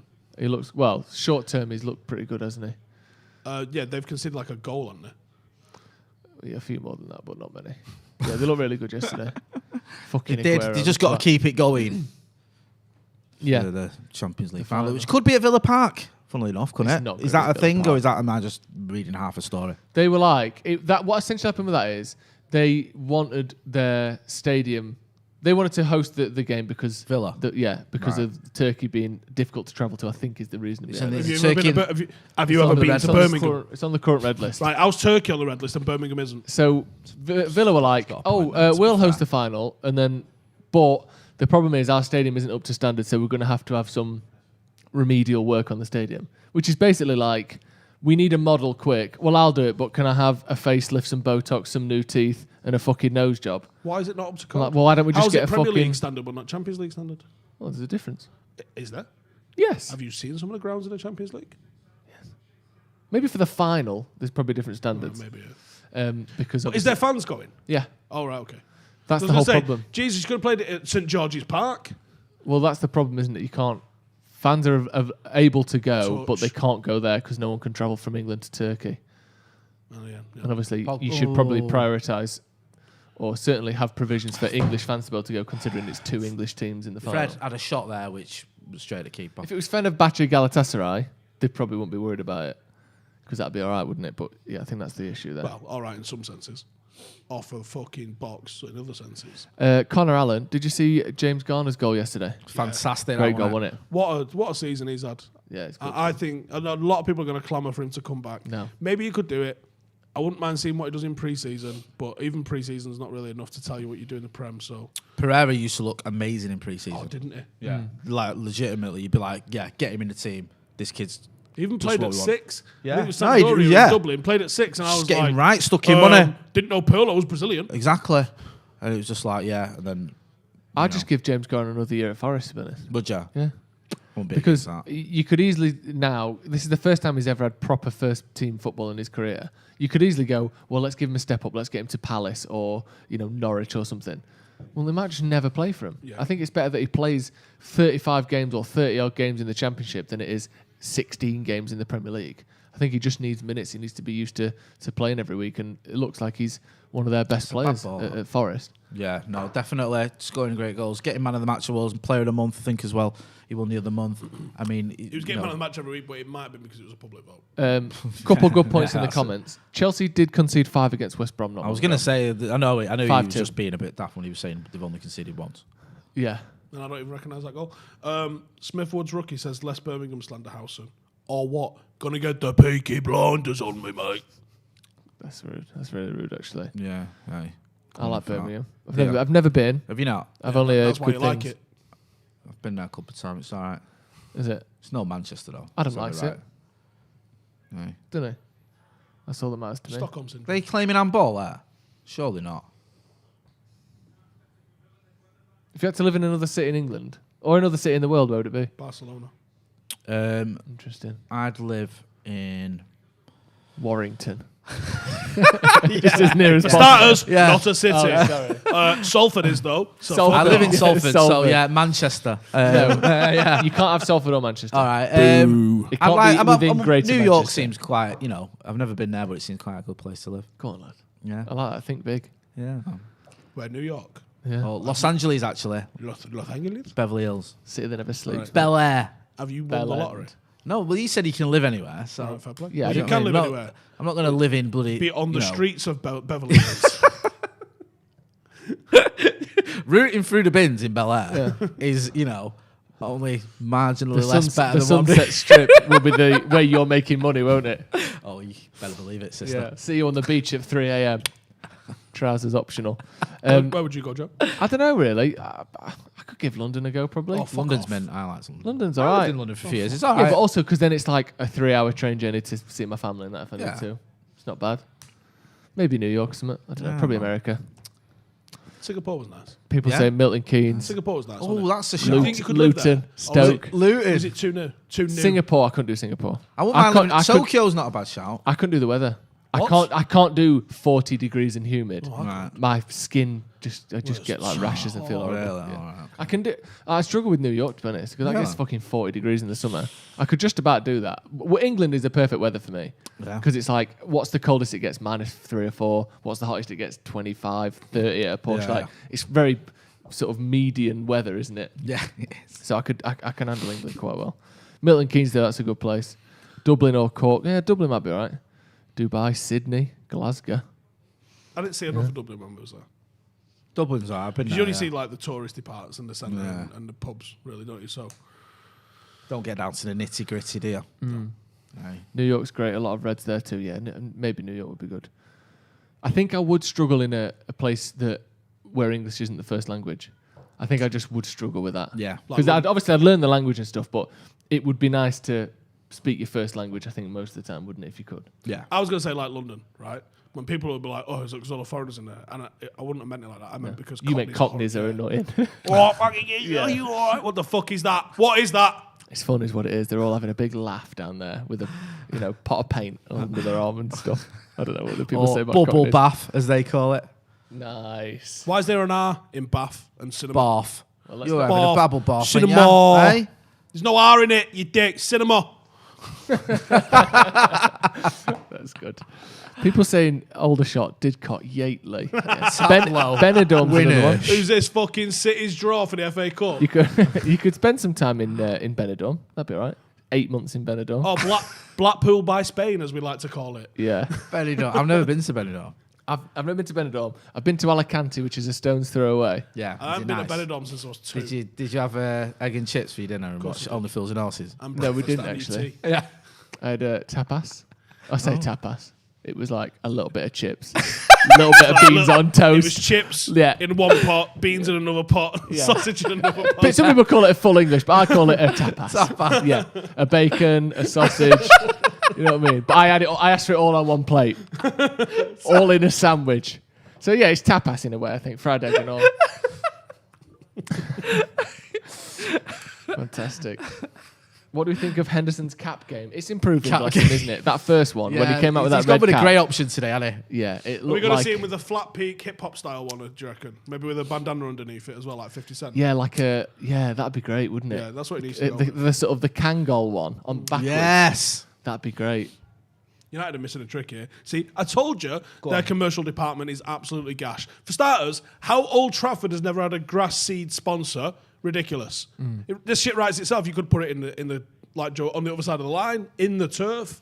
Like, I don't know. Like, do you know on a stick of rock where it's like through the middle? Each blade of grass could have like... You're a dickhead. Johnny's grass on it. No, but you can have literally Joe on the other side of the line there, because I think you can have them, like they have them in the dugouts, not dugouts, but on the back, behind the byline, don't they, at Wembley and stuff sometimes. Right. You could put your grass seed sponsor there. Come on, man, this shit writes itself. Like, don't tell me they're commercial geniuses when some of the stuff that's staring you in the face that you associate with football... Go on, Paul Labille. Doesn't even get a look in. So strong. He is. And that's a ball. I think he's off. Is he off? I think he's off. He's strong, Pogba, but he's also... There's a lot of strong players, but he uses his strength so well, Very doesn't well, he? He levers well. people away. Yeah. Like, he's one of the best I've ever seen at that, actually. Especially a midfielder, because a lot of midfielders are too scared. Well on. I don't know. I think he's tight. That's off that. I think his foot's off. A lot of midfielders are too scared to use the strength, because obviously if they lose the ball, it's straight back on the defence. But he's just brilliant Probably at done that. Fernandes a favour. Yeah, it's a tough... Yeah, he's in a tough position in the end. If you don't hit that first time, he's not got any chance with it. Because also the pass from Rashford to Fernandes is like sort of shin height. There you go. Deal with that, son. Yeah, I'm sprinting at full pace. Can you just roll it? Can you roll it so I can hit it with my left foot? Someone's saying Puerto Rico, nice little Caribbean island. That'd be a good change of pace, that. I wouldn't mind that. I read, actually, when I was in Iraq, I read it, actually, The Rum Diary Job by Hunter S. Thompson. Oh, yeah. The film's shit with Johnny Depp. Oh, is it? But the book was sensational. Yeah, and it's basically just like... Is he in the Johnny Depp in the film for The Rum Diary? Yeah. But it's just about getting... And it's just Twice before... he's played him, that's why I was curious. He's in Fear and Loathing in Las Vegas, isn't he? Is it? This is before I found an obsession with rum. But I loved the book. I thought the film was going to be sensational after I read the book. I'll give the book a read, actually. It's very good, actually. Really descriptive. The way he's like talks about hamburgers, going having a hamburger at like 4 a.m. and stuff like that. He liked hamburgers, didn't he? Yeah, and cocaine. Yeah. Yeah, you'd probably like it, Jay. I'll give it a read. Philip Ryan, the question is for both you lads. I guess that's YouTube, yeah. Do you know anywhere? The question is, do you know anywhere I can get some good maths lessons? Yeah, that's the question. So this is for both you lads, and you've got a spare calculator. We'll decide who doesn't get to answer this. Have you watched Derby this season? And if so, has he got the capability to become the manager within 5 years? I guess he's on about United manager, and I guess he's on about Wayne Rooney, and I guess he's talking to you too. Well, he might be talking to you, mate. You're from that neck of the woods, aren't you? Derby? Ish. Yeah. What is it, 40 miles away? Yeah. But yeah, I guess so. I've only watched Derby yesterday. But what did you think? I thought to myself, thank God I don't have to watch this every week. Yeah, because it was incredibly frustrating. Because I wanted Derby to win or to stay up. Because I like Wayne Rooney. Yeah. And it was very frustrating to watch. And this isn't meant to be a knock on Championship football. No, not at all. Well, what I'm about to say, Sorry, I was going to say I wasn't knocking it. No. Just I watched Derby for one game, and there was, I watched them a few times. Right, I watched them because there was a lot of mistakes there. That's all I'm going to say. I wanted to see Ted and Mengi, so I watched all of the games Mengi was playing just to see how he was getting on, and the fact that is he still 17 or has he just turned 18, Tedden? The fact that a 17, 18-year-old centre-half that hadn't played any first-team football whatsoever waltzed into the team, and a couple of shaky games, getting used to it. They played right back, which doesn't suit him. Like, just some centre-halves can slot in at right back and be sound. Yeah. Tedden's not. He's a centre-half. He's a centre-half. So he looked a little bit shaky in those games, but I guess that's Rooney blooding him in a little bit. He says, and they don't usually say anything other than this, but he said Rooney's class, like the detail he goes into is really good, which I think if you was a sort of stereotyping Rooney as a player, you wouldn't have thought he's going into a lot of detail. No. Well, he used to speak really highly of Van Gaal, didn't he? And what he'd learned from Van Gaal, and that, like, I learnt more from Van Gaal than I learnt from anyone else kind of stuff. And Van Gaal is famously detail and specifics oriented, isn't he? Almost to the point of like, this is the 10-yard box you play in. This is where you play. This is where you play. Don't move. It was the interview with where he said like Martial did better under Van Gaal because he didn't listen to him. He didn't understand what he was saying. He just ignored his instructions, just did his own thing. Amazing. Yeah, and he said Marcus was an element of that as well because he was so young and giddy. He was just like, I'm not going to do that. I'm just going to do what I want. That was kind of why Januzaj looked good under Moyes. Right. Because Moyes would be like, hold on, Victor. Adnan, you go play. Yeah. You go and have fun, son. Yeah. Right, lads, here's the tactics. And then when Louis came in, he was like, Adnan, I want you to... And he was like, what is going on? And he was like, get this fucking kid out of here. I just want to go to Nando's with some birds. I didn't want to have to worry about tactics. That's what Januzaj said. TB says, if you like curry and diarrhea, New Delhi is the place. We hear about people having tummy troubles, don't you, when they go to India? Getting used to it, things there. As they say, I'd be rubbish there. I'm Mr. Bland when it comes to food. I am Mr. Korma or tikka masala. Hey lads, you got any korma? Yeah, that'd be me. You got any korma? Korma and chips, please. That's what you'd be having. Got any chips? I am so rubbish. I am terrible. I'd love to go to India. That's one of the places I'd. Which top bit sort though? of Because like it's basically a continent. Yeah, there's. It's so different. You've got jungles, you've got beaches, you've got cities, like mountains and shit. I'd have to pick somewhere, but just I'd love to go and see India. We've got another super chat actually. Ollie Taylor says, Joe, what do you think of Retford? Well, I tell you what. Is it called the Grapes? Maybe it's not the Grapes. And I've been in Retford a few times. What a boring fucking story. One again. I haven't finished yet, have I? Shit house. One on Retford. The fruit machine in there once. In How much? Oh yeah, this story's getting so much 30 quid. Better. 30 quid out of the fruit machine. Yeah. Didn't happen. Did happen. Right. Here's what else. Get that straight. Here's what else everyone happened. Clap. Yeah, here's what else happened in Retford. Yeah, tell me another. Which boxes for out? You know, some other good things happened. We had to queue up for a nightclub once. So. Right. Anything else? Yeah, loads, mate, but not as interesting as that stuff. Yeah, honestly, what I think of Retford, it's all right. It's slightly nicer than Worksop, but I didn't live there, so get over yourself. Okay. My sister works in Retford. Does she? Yeah. Good stuff. Sound like my mind went off then. Yeah, my sister works in Retford. Yeah. So, Cam, can you turn my mic up? I'm seeing a lot of comments about my mic being low. Thank you. That went up a bit higher then. Right. Go on. The sound. Oh, Nathan Adams, Midwest USA is a great place. Met Andy Cole in United. United training session in Michigan and spent a lovely 15 minutes talking to him. Great guy. Nice. That's why is Michigan the Midwest? Because if you look at it on a map, that's double east. Explain that. Well, maybe he's not talking about Is it just Michigan. east of New York? Or west of New York? Yeah, it's like if you're not on the coast, you're Midwest. But Michigan's not Midwest at all. Michigan. It's not even Midwest, is Northeast. it? It's still, fully northeast. Yeah, Michigan borders I think Canada, he's on there as well. pretty much. Maybe it doesn't quite, but it's across the lakes and stuff. It's very near. It's very northern anyway. I like Michigan though. I've got family in Michigan. Detroit, Dearborn near Detroit, up at Torch Lake, Clam Lake. Motown. Yeah. Caused us all sorts of trouble, that. Right. Motown. Because he was travelling on an American passport when we went to Australia. Oh, yeah. Yeah. And then he turns up at customs like, hello, everybody. And they're like... Typical. Yeah. Says America. Yeah. What's your name? Joseph Smith. Okay. Yeah. Sure. Sell me another Come one. over here, pal. Yeah. Me and Will stand there and like, oh, for fuck's sake, again. Luke Eben says, Steve, Alexander Butner or Young at left back? Young. Do you remember Butner's debut where he had a good game? We won 4-0 against Wigan. Everyone has a good game of the day. Yeah. And I remember watching that game, getting home and seeing on social media, like, he's got to replace Pat Evra now. I was like, what are you on about? What is this? And then, like, his next 10 games were terrible. And I was like, okay, that's the end of that idea. You've seen his mural? Seen that picture in the round of his mural of him and Fergie? Sorry, what? He's got a mural in his house. Yeah, it is. Cam, if you can Alexander find it, can you Butner stick it on the screen so everyone can see? You know that famous picture of him sat next to Fergie Yeah, with the Premier he's got a mural. To be fair, if I played for United, I'd probably have a mannequin of Fergie and me in my fucking living room. But he's got like a mural that you're gonna see in a minute. Oh, what the fuck? Oh, fuck off. 1-0 Villa. How soft did that look? He just walked past Victor Lindelof. Lindelof tackled him once. The ball bounced back into Traore's feet. Oh man, we've been all over him. And then he just puts it in the top corner. Fucking ludicrous finish that. Oh my god. You're making mural in my house of us. Greenwood's got the ball, overruns it. Then Fred passes it to McTominay. McTominay gives it away. Preston loses it. Yeah. Then Lindelof, he does get a tackling, but just goes straight to... How's he hit it from that angle? That's wild. That's a Mason Greenwood finish, that. Like, how's he hit that? I'm going to say a and bit of a in the fucking joint. jammy finish, that. Yeah. Like, he's facing the wrong way. He's looking over his shoulder. He just swings a leg through it, and it happens to go in the fucking top corner, underside of the crossbar. In off the crossbar. Jesus. Great goal, but I mean, it's one of them, innit? Lindelof doesn't do much wrong. He gets a decent tackle in. It bounces back he's to not him. like he's been skinned. No, and he's tight to him. He just managed to swivel a shot away. That's mad that's in someone's house, isn't it? It's also not very good. Fergie just doesn't look like Fergie. Fergie Looks like Butner in 20 years. Oh yeah.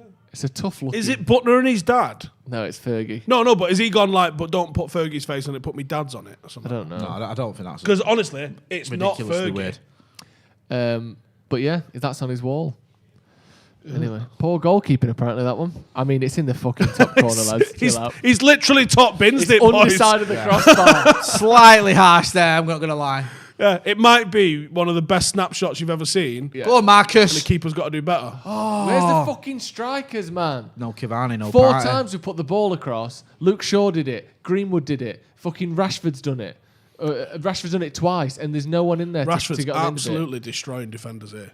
This is why he has to play on the left wing. He's got like 4 players there. It's like we've got Rashford on the left, Greenwood on the right, no one down the middle, and Bruno just behind. Yeah. Like, Bruno's meant to be behind a striker, not Come no on, one. Bruno. Decent ball here for this corner. This is what we need, Joe. A proper number 6, like a world-class number 6. Yeah. Then you don't need 2 players to do that one was person. a decent ball. I know. No one on and it. then you can put in a forward and still have your wingers.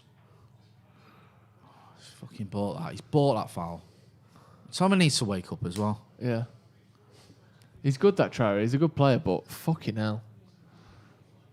It's a good finish as well. Just but gone from a decent sort of opening spell to United just being very sloppy. That's the thing. First 5 minutes, we had about 4 chances. Yeah, and then we it's just like missed them. Tailed off. Or didn't really make full chances out of half chances. Nathan Adams. He says, the Midwest is called that because of the westward expansion from the original colonies in the US. Doesn't make sense now with current geography. Don't worry, lads. Every time I want to chat live, United win. Oh, well, that's good. Thank you, Nathan. Nathan Adams, by the way, a very American-sounding name, that is. Nathan Adams is such an American surname. Out for justice.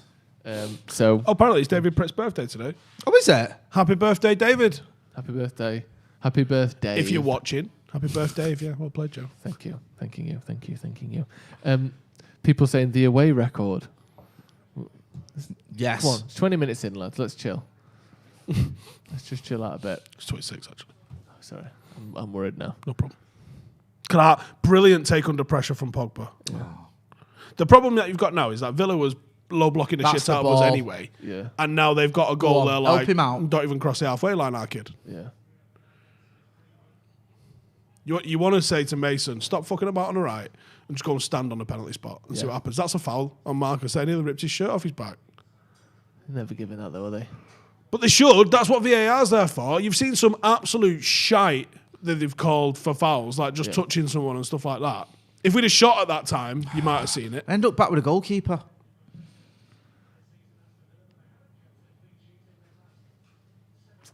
Maguire, bring the ball out a bit. Yeah, we slowed down, didn't we, after that first 10 minutes? This is the game that we should be winning. This is play. the game where we've gone all out almost. I know. Do you know what I mean? But you're never guaranteed, though, are you? It's always difficult to win any game. Told you even that with was your quality. first-strength team. Your full-strength team. Joe. Someone needs to make that into a TripAdvisor. 1 star, not fucking coming back. We can read what it says. Orange Ape has just tweeted me, and he's put quoted me saying Iraq was wank, proper bomb to fuck. Stephen Howson, 9th of May 2021. So he put that as a TripAdvisor. Yeah. I like the weather in Basra.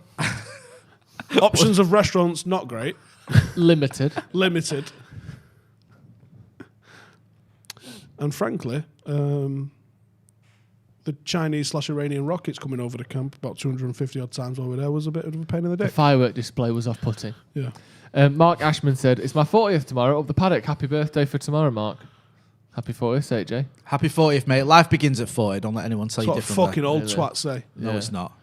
Life begins at 40. Well, Yes, no it one does. 20 says it, do they? Well, life insurance begins at 40. Hey. That's what it should say. You should get life They insurance. rejected my application. to be honest. You've got life insurance, haven't you? Yeah, I have. As of recently. Yeah. Really? Yeah. You What? never know. Jesus Christ.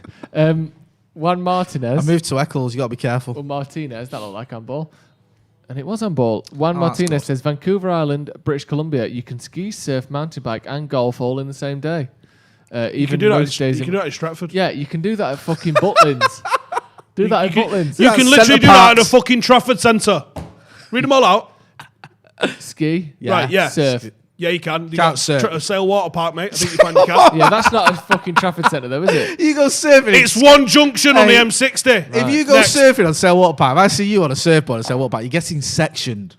You're getting We're doing a fixture list again as of this week. mountain bike. On the perfectly still Sailwater Park. Do you know what? If you can guess where we're going on Wednesday. If you can guess where the first fixture list we're going to do this week is, I'll give you a Paddock shirt. You got like 5 minutes. Just get your guesses in. If you can figure out where me and Joe are going. Think about what's coming up this week. Where do you think we're going? I mean, you've obviously. How many Paddock shirts are you giving away yesterday? 1. First person. Okay, mountain bike and golf. Mountain bike. Yeah, you can do mountain biking in Stretford. And golf, definitely. do Alex will golf be anyway, in can't a you? minute to tell us All you need exactly is where a we can field. do that. David Lewis says you missed my previous super chat. What, can we find out what that is? Well, just write it in again, David, and I'll read it out. You don't have to do it as a super chat. Oh no, here he goes. Shropshire, Mombasa, or Sharm el Sheikh. I'll take either. Oh my God, this is poor, lads. Come on. I'm trying to think about topics. Are you hot? I'm People freezing. saying Liverpool, Yeah. Old Trafford, Wetherspoons, Plymouth, Trafford Centre. No one's got it yet. Bolton for some ultimate frisbee. That's what they call their biggest. Well, the what we're biggest going to role do they've is got there, isn't it? So some of the fixture lists that are coming up, me and Joe are doing Butlins, no. Steve versus Joe. So we're going to do loads of those. We have looked at stuff like the worm taming championship. So you got like well, bang on worm the floor. charming actually, not Is it? taming. All right, okay. Yeah. We want to do shit like that. Shit that makes no sense to anyone. We want to do some rallying. That's coming up potentially, isn't it? Yeah. Someone said the UK as to where we're going. Is that right? No, because he could have just said fucking Earth. This isn't an event necessarily, but we're going to a place where an event would be held. Think about what's coming up. Even I don't know what you're doing anyway, but I can't think of anything We coming told up. you. Bog snorkeling, that's one that was Bog mentioned. snorkeling. Yeah, It's bog not on snorkeling. yet. That It's an sounds event. minging. Don't worry about it. It's not toilets. It's not in the shitters at Wetherspoons. I know, but I Jay. presume it's in a bog, which isn't nice. No. Someone said Mansfield. No, not go to Mansfield. Although I do like Mansfield. Mansfield Hosiery Mills are my amateur cricket team of choice, if you're interested. So yeah, up Mansfield Hosiery Mills cricket team. Should we go pub? Cheers, lads. Hey, I think I might come out. If anyone's from Mansfield, you might well have heard of That might be the Mansfield. most inane comment. Mansfield. He's the guy that's the captain of that cricket team sitting there going, what the fuck? Joe Prisbalowski says, not to get him going, but Steve, did you hear about the scientist who said we'll make contact with aliens by the end of the century? Listen, I've been telling you all for a fucking long old time now. They released it last year and we were all too busy watching Tiger King and no one give a fuck, right? The aliens are coming. And I know I sound a little bit crazy saying this now, but they are. They're coming. And I don't reckon they want to make friends. Ding, ding, ding, ding, ding, ding, ding. Daniel. Yeah? He's got it right in the comments. He Tell said... him to... is he a member? No. How do we get in touch with him? I don't know. Daniel. We'll figure it out. You said Wembley in the comments. Yep. Oh. So we're going to Wembley on Tuesday. Yeah. Have you seen that comment by Nathan Adams, by the way? The one I've read? Oh, have you read it? Sorry. I don't know. Have I? About the Midwest? Yeah. All right. Sorry, Keep up, Sorry. Jesus Christ. Yeah, we're going to Wembley. So you got a T-shirt. Oh, Wembley. England. Might be United fans. United have been to Wembley a few times. Yeah, but they're not there this week, are they? No. So why are you going? Because it's from the fixture list. Funny, innit? I mean, he's not wrong. Fred. That's exactly why we're going. Previewing the cup final. No, we're not in. Don't need to worry about that. Eat a hot dog or something? Yeah. I've got an idea for you. Go on. It's 33 minutes gone. Yes. We haven't even mentioned Jadon Sancho yet. Who? Jadon Sancho. That's not what he's called on this show. Jason Sanchez. Jason Sanchez. Thank you. I'll tell you what, giving a challenge there, aren't you, son? United are looking like... Well, it's looking as though he's going to be available for about 50 million quid less than he was last year. Is he? Or are the Glazers bored of seeing all the protest in the news and gone, ooh, shiny thing? Do you think that's what they'll do? Do you think maybe on what I'd have fucking done if I was in charge. On a separate note then, or maybe put them together, do you think the Glazers are going to try and buy the way out of this trouble that they're in? No, I think they're going to PR the way out of this. Seriously. Or at least flood the world with we're signing centre-halves and Jason Sanchez out their way out of this. But how long does that last, though? Not long enough, because but ultimately they're not asked about long enough. They're all about just enough. Yeah, get people off our back for a couple of months, and then the Super League furore will have died down for the rest of the country. Yeah. It won't get the same coverage, and then we can go back to doing what we were doing. Good. What the fuck is that? Bruno with a shot from... Was that a shot? That wasn't a shot. It I don't was. think. It was, actually. Could only put that down to some sort of muscle spasm. Yeah. Fred into Bruno. Oh, into Rashford into Bruno. Yeah, we're struggling to make... Rashford's link-up play is mega at the moment, but the end product's just not there. No. And he's not getting back on the end of things, is he? At the moment. That's just our fucking luck, out on it. City lose, and then we just go and lose at Villa Park. And give them the title. If we lose today, they've won the league, haven't they? Yes. That's fun. That'd be a fun thing to do, wouldn't it? It's only football, though, isn't it? What? Exactly. It'd be very Man United to give City the league by losing to Villa and breaking our own unbeaten away run that's lasted all season. We've got the least amount of losses in the league this year, but I don't think we'll finish with that. I think this week's going to fuck us. Yeah, I could see us losing 2 of these 3. But hopefully not, because... Top 5 Simply Red songs? Top 5? Top 3. Top 3. He's not got 5 good ones, has he? I like Wonderland. That's one of my favourite. I'm not singing it. We'll sing it. Google it. No. You fucking Google it. We'll get it. demonetised. Not for singing. Not for you singing it, we won't. The end of an era, our future, no clearer. Right, that one's... I've never heard it before, but that's not in my top 5. No one's ever sang that that's song. That's not ever. in my top 5, that. I like it because, what's his name? Is it Fitz? McIntyre is on it as well as vocals, does the vocals. Sorry, did you fucking produce this song? I like it as well because Fitz McIntyre from Simply Red. You know, like the other guy in Simply Red. No one knows the other guy in Simply Red. It's Mick Hucknall, and that's it. Like, there used to be the black geezer on keyboards. That's Fitz McIntyre. Prove it. Do you know what? David James was up front for City, right? Was I he? don't fucking care what anyone says. That happened, right? I don't care how much sniff I was on at the time. It still happened. Oh, here we go. So David James played up front for City, and Simply Red had 2 people in it. Fuck. What are you going to say next? People saying Fairground, money, fall from themselves. What's Fairground? How's that go? Money too tight to mention. No, that one's all right. That one's not bad. Fairground, I was thinking. Is that money, I'm guessing? Fairground's no pleasure. No, is it at the fairground on the way? That one. Fucking hell, How's it go? Smashed it. Jesus. What about Tonight, Matthew, holding back the ears? You've absolutely shipmaned this song. Well, I'm sorry, I'm not a fucking vocalist. What's holding back the ears? Holding back the ears. Oh, that was good. Yeah. I'll keep holding on. Wow. Hey. Fuck off, Jay. Hey. Hey, Mick Hucknall is mint. You can keep your Oasis. We've got the best fans. Mick Hucknall's the United We're having Oasis. Fucking boneheads are red. Just because the That's two true. fucking eyebrow Burks at the front of City Great fans. point, that. Great point. We're a Manchester band, so they fucking, there's a bit of both in there. Yes. The original one, was it Griggsy? He's a red as well, isn't he? No, not Giggs. The other one, Tony McCarroll, I think. Yeah, he's a red. Yeah. So it started off 50-50. Yeah. Shut the fuck up. And then he just started sacking the United. I guess, 50-50 United, Celtic, fucking City. Arsenal. Zainab with a super chat. He says, "Come down to Australia. I'll show you the ropes. Football is on at wild hours, but I'll cook you a big feed." Sweet. You for it? Yeah, Was he why from not? Ardenshaw? I didn't realise that. Mick Hucknall from Ardenshaw. There you go. Aldenshaw's finest. As it stands, there's the table. Mark D's dropped in a super chat. It says, Steve, have you seen the triangle UFO over the warship the Pentagon released recently? Yes, of course. Yeah, but UFO don't mean alien, does it? No, but the Pentagon have literally come out and said is they're not, the origin is not from Earth. Of some of these. I'll get the exact phrase, or Campbell find the exact phrase. Marcus with a shot there. It's a comfortable save, I'm though. dubious about that. It's about 20 yards out. Cam, do some Googling for us. Pull that shit up. Yeah, it's just too near the keeper there from Marcus. Jay, Yo. you will get one truthful answer. Go on. I like that phrasing of that, first of all. Right. Like he's some wizard. Yes. You will get one truthful answer, Yeah. and then the potion will render you silent. Okay. But you only can interview Tony Blair or Joel Glazer. Yeah. Which one do you choose? Joel Glazer all day long. Really?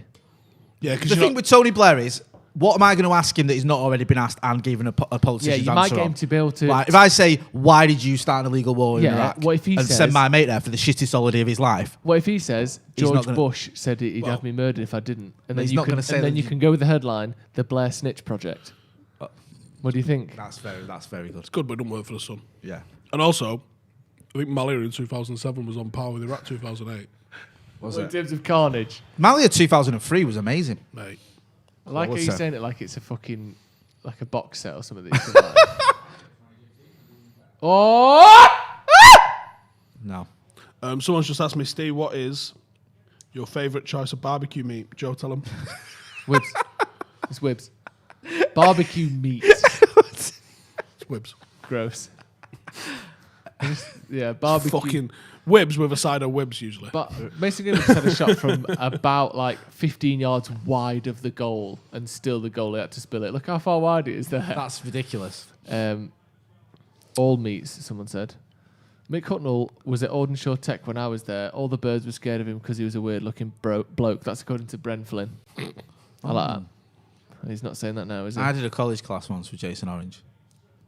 Yeah, when I went back to college. The second time I went back to college, Jason Orange was So in my we've class. had red, Give me the iPad. Yeah. Give me we've the had iPad. orange. Yeah, I went- honestly. did you go to school Ready? with someone from Blue as well, did you? Here we go. Would I lie to you? I once did a college course with Jason Orange from Take That. I did a class. Fuck off, Jay! I did a class, then I dropped out again. Because I went to college 3 times before I stuck with it. And by the time I did that, I was 26. What was the college? What was the course in? It was at South Trafford, and it was I think it might have been an access course. I did first I did A levels, dropped out, went back, did an access course, dropped out, and then eventually did an access course down south and stuck with it, and then went to In uni. what? It's like humanities, so you did like history, law. History, I suppose. Or as the motto was in the class at the time, never forget where you're coming from.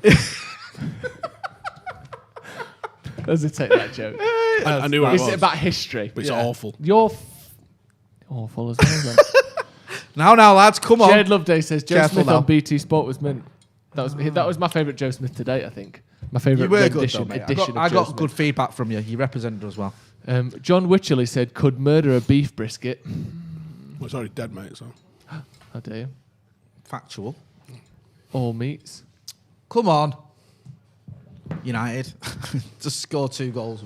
So Steve said before about this What's this? UFO vessel apparently not being from... Can you slide that to the right? Because when Steve demanded the TV was moved, I now can't see half of it. Apparently, talking about UFOs, someone from Randolph R. Stone, the Assistant Inspector General for Evaluations, announced the UFO-related probe in a memo published to the Pentagon's website Monday, less than a month after the leaked Navy footage showed a pyramid-shaped UFOs buzzing a warship. The Pentagon confirmed that the footage is authentic, but did not provide an explanation for what it shows. Right, yeah.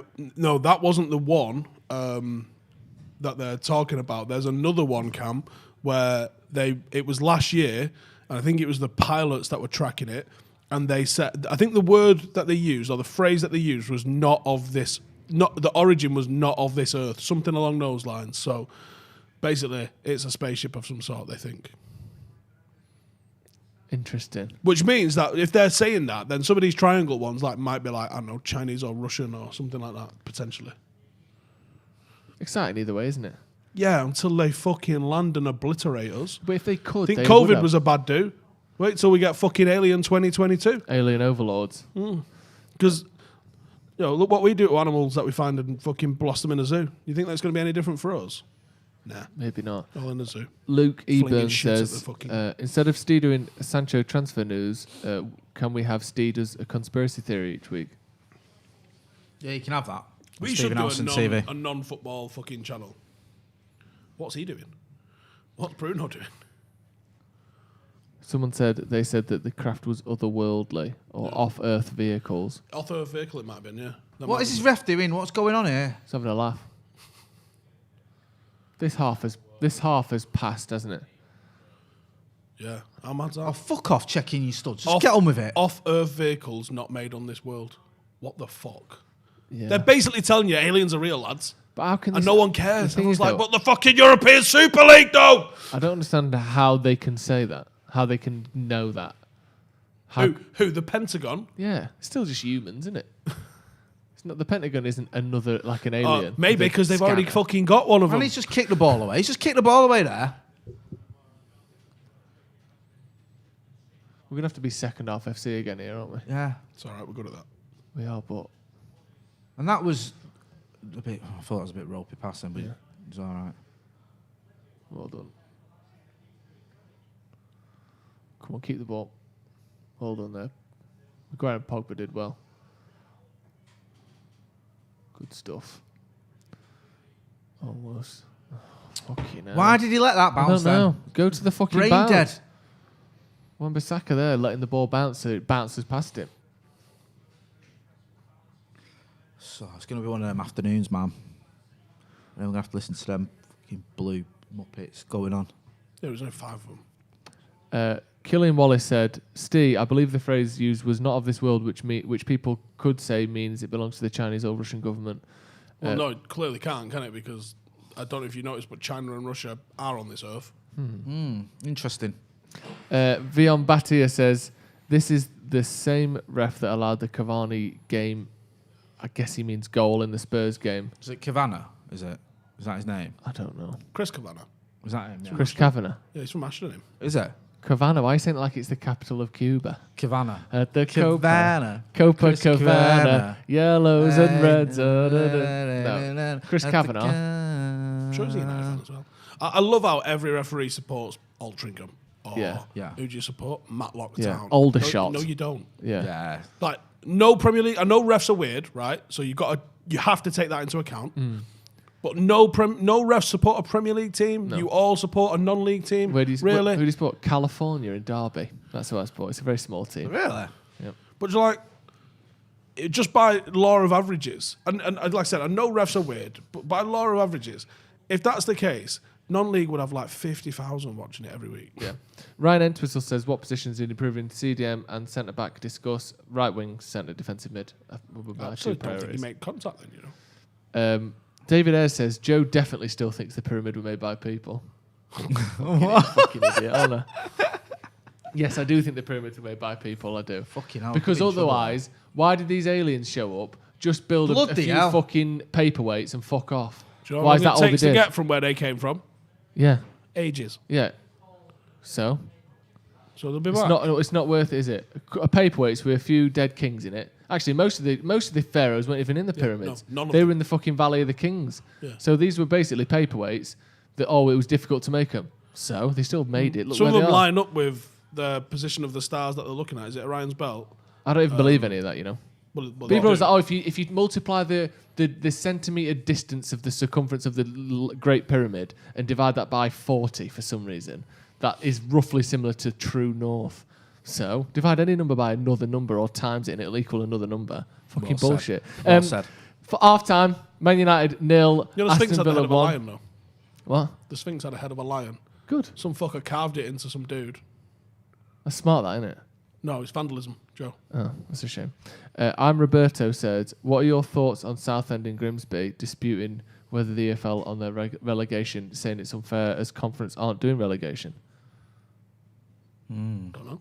Guess the League Two teams are like, why are we getting relegated when Conference aren't getting anyone relegated? It's a point, but you have to have some sort of Speaking system. of pyramids, you fucked up there, Joe. You should have said, speaking of pyramids. Oh yeah, speaking of pyramids, Oh, you Steve's fucked got a it, business plan for you after this. Mark D said UFO disclosure coming in June anyway. It's not a pyramid, it's multi-level marketing, Oh, dickhead. sorry. Nissia said MEN are reporting the moon meant to buy United with space cash. That's interesting. We'll keep an eye on that one. A couple more super chats and we'll throw over to Alex and Ronaldo. One of the MEN's fucking more realistic headlines. Yeah. Mad Lad.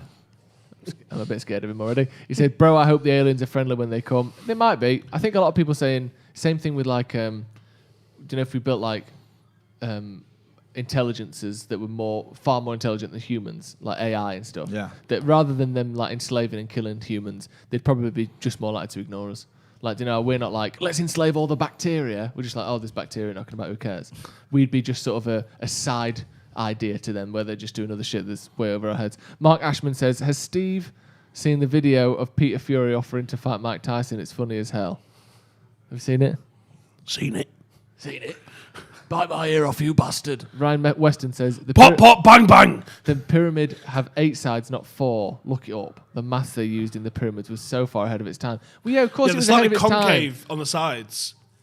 But of course it was ahead of its time because they were fucking smart and they were one of the few civilizations that had like writing and text and stuff. They were very advanced. Have you read Fingerprints still of the humans. Gods by Graham Hancock?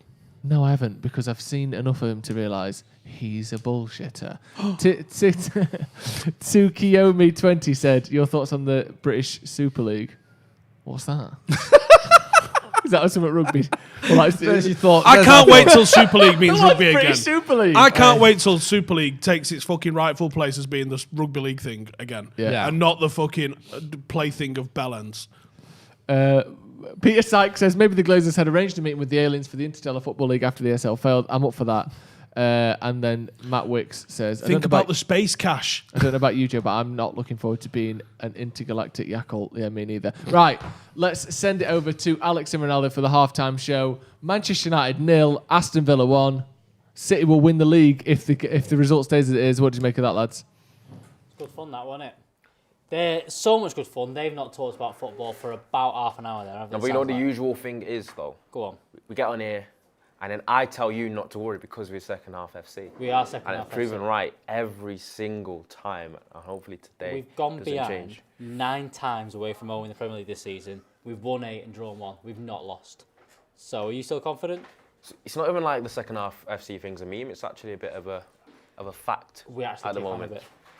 But What why did you is that though? Is that Ollie's got Super Saiyan half-time team talks, or is it just one of those where... I think it's one of them. I think United have always been that because a lot of teams have this as their cup final almost, as their big game. It still is.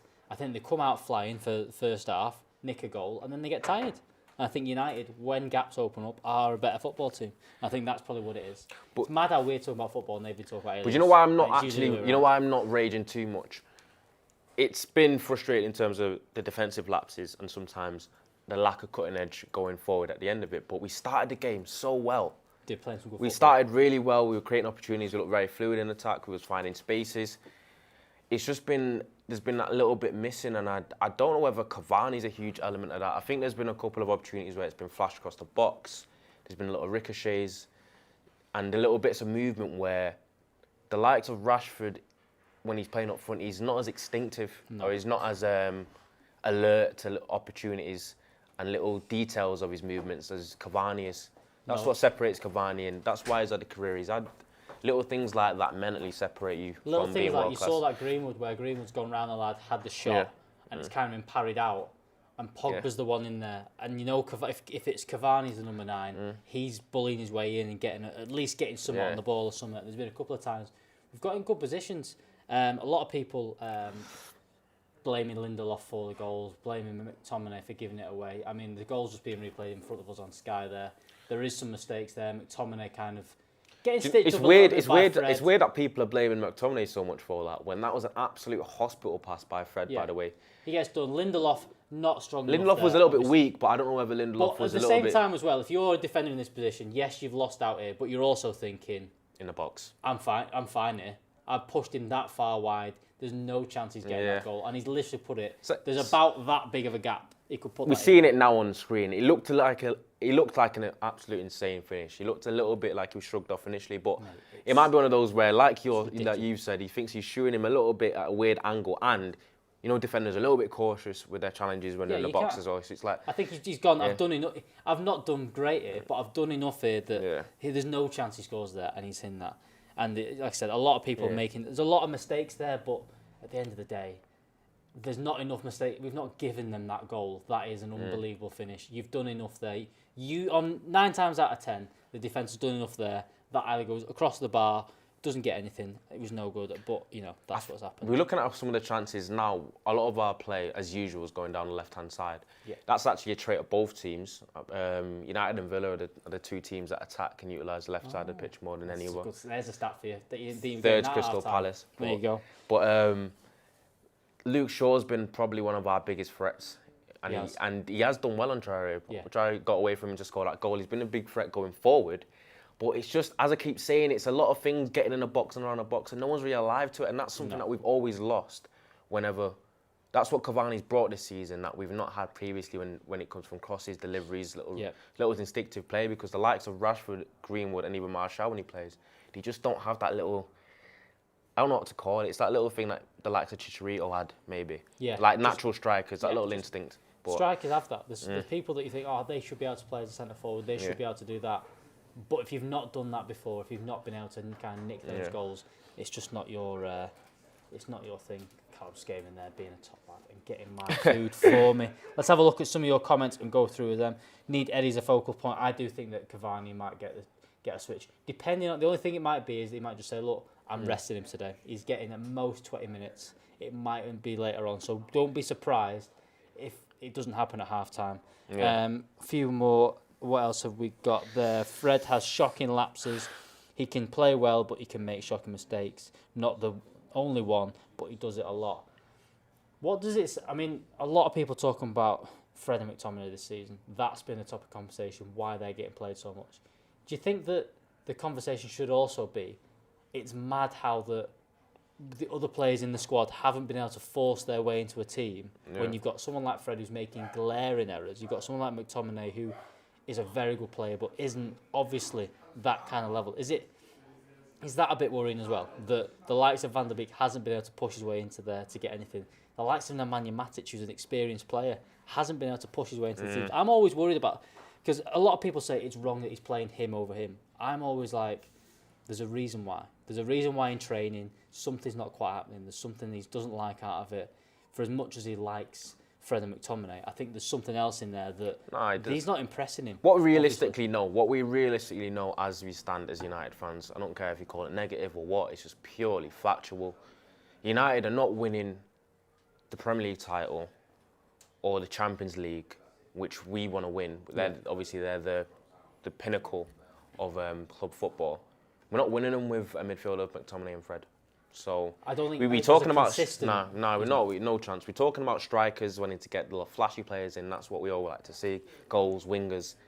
If we don't get a better midfield and a little bit of a focal point in there and a good CDM, I think we're always going to come up short, because I don't think Fred and McTominay is it at all. If you want to get to that, it'll be all right to get second place, maybe win a Europa League, win an FA Cup, be in and around it. But if you want to actually be up there challenging, if you're looking at the likes of the best teams in Europe and even looking at City and Chelsea and their midfield, Fred and McTominay are a bit miles off it, I think. I do agree. Yeah. And then people in there mentioned Declan Rice. I think that's the one we do go after. Jay asked me this at the start of the game. What do you make of this?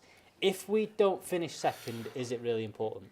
Do you think it's a big thing if we don't finish? What happened there? if we don't finish second this season, if for some reason we have a bit of a bad run here, Chelsea win all their games to come in. We've got obviously this Villa game today, 2 tough games in the week before a couple of games towards the end of the season. Do you think it would be a bad thing if we finish third? Do you think it really sums up our season? Do you think it matters Listen, that second, much? third doesn't matter too much, because as they often say, especially in football like this, second's just first last. Yeah. You've lost as well, innit, really? Yeah. Second or third, you're still not the champions, but as long as you just completely consolidate top 4 and we don't kind of slip up with this hectic run of a few games in 1 week. So we only need 3 points. We only need 3 points to get that. We obviously need a point today to make sure that City don't win the league. If we do get a point today, it is pretty much City's anyway, because we can only match them on points, and they've got 17 more. Their goal difference is plus 17 ahead of ours. So that isn't gonna, either way.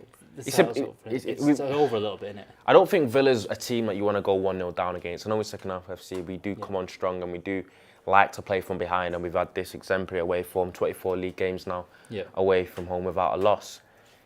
Aston Villa are a very, very, very good defensive side, and they've been defensively good all season. Martinez, you've probably seen in the first half as well, he's probably arguably been the best keeper in the league so far. Yeah. It's going to be a tough ask, and if we can actually turn this around, it's going to show that quite the kind of character that we do have. But it's not going to be easy, because Villa are good defensively and they do show up shop. And they've done well so far this season. Jamie's put in the chat here, said up to 8 million more for Premier League second place in terms of prize money. Do you think that matters to mention that 8 million? Yeah, I was thinking that when I did say it. Prize money is adjusted depending on your league position. 8 million? I don't know if 8 million matters much to United, but I guess every little helps when we're trying to sign players in the summer. That might be the difference, whether that might be the starting bid for Jadon Sancho and they say, 8 million more, whatever it is for next season. That might be the... That might be I think... Without being harsh and looking at it just in a bit of a micro, like a micro scale, do you personally believe is a better midfield, just based off today? Fred and McTominay, or Douglas Luiz and McGinn? That's a big shout. And it's too often that we play in teams that are lesser than us, and their midfielders are either on par or better than ours. And we kind of make up for it based on our attacking players and some of our defensive work in terms of the likes of Luke Shaw and that. Sometimes defensively we have come on strong in a lot of stages of the season. We have had the usual lapses of concentration and mistakes, but we've been much better than we were initially to begin with. But we do rely a lot on our attacking players, and I think in the midfield, if you look at the midfield too, in that kind of pivot and you compare it to other teams. At the same time, though, like Liverpool did very well when before they signed Fabinho, they had a lot of the time they were playing Henderson and Milner in midfield, and that's not that much. I think that's better midfield than what Fred and McTominay is, but sometimes it's not as important. I think the energy in midfield for this team, especially with Luke Shaw doing a lot of the attacking, you've got the likes of we've got 3 out and out attackers. They aren't wingers that are tracking back. They aren't doing anything like that. I don't think you tend to need that much. You've not got the kind of players that are almost midfielders playing wide players. You have got forwards as our wide players. I think that's it. But let's have a look. Someone's put in here saying McGinn is good, but Luiz is defensively worse than Fred McTominay. Still, Fred McTominay should not be starting in the team of our quality. Pogba, Bruno, Rice equals perfect. I wouldn't be surprised still, even if we kept Pogba and all this kind of stuff, if you saw a Rice and McTominay midfield a lot next season, or you saw our new signing in midfield alongside a McTominay a lot next year. I think I think people are automatically thinking we're going to just change straight away and we're going to go to 4-3-3 as soon as this happens. I think you're still going to see a lot of McTominay in midfield next season. Yes, possibly, but a lot of us have wanted to see Pogba play in midfield, and I think half of the reason in the past couple of seasons why Pogba's not been able to do that is the lack of a really, really good quality CDM. Yeah. Because what a really, really good CDM does for a team is it allows the other midfielder to be a little bit more adventurous and not have as much defensive responsibility.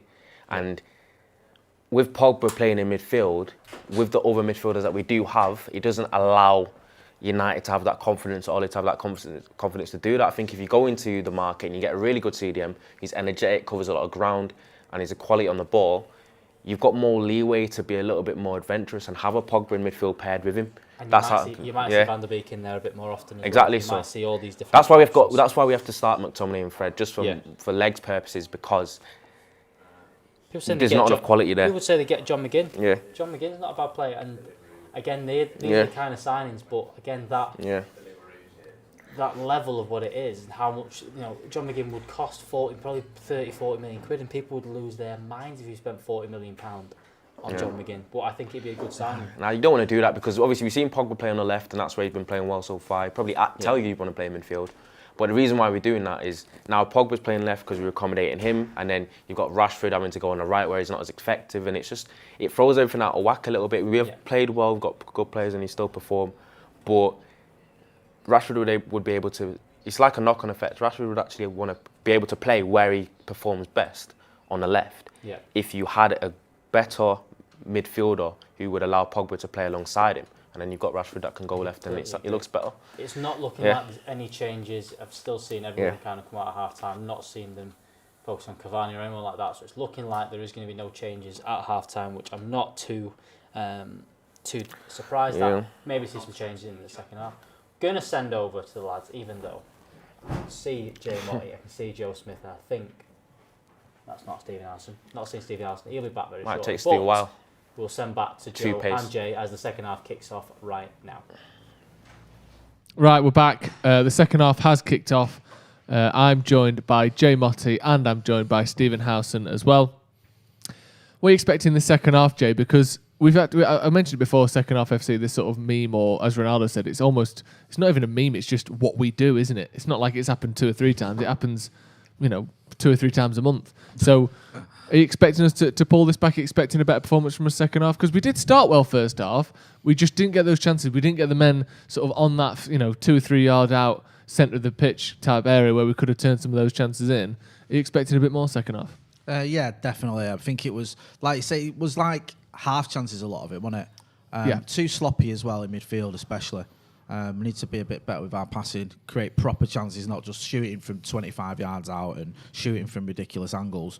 You want to see a bit more movement from the front three, especially in and around the box, because it's sort of like instinctive, I think, at times for both Rashford and Mason to drift out wide a little bit, or maybe not as instinctive for Mason, but that's certainly where he seems to be.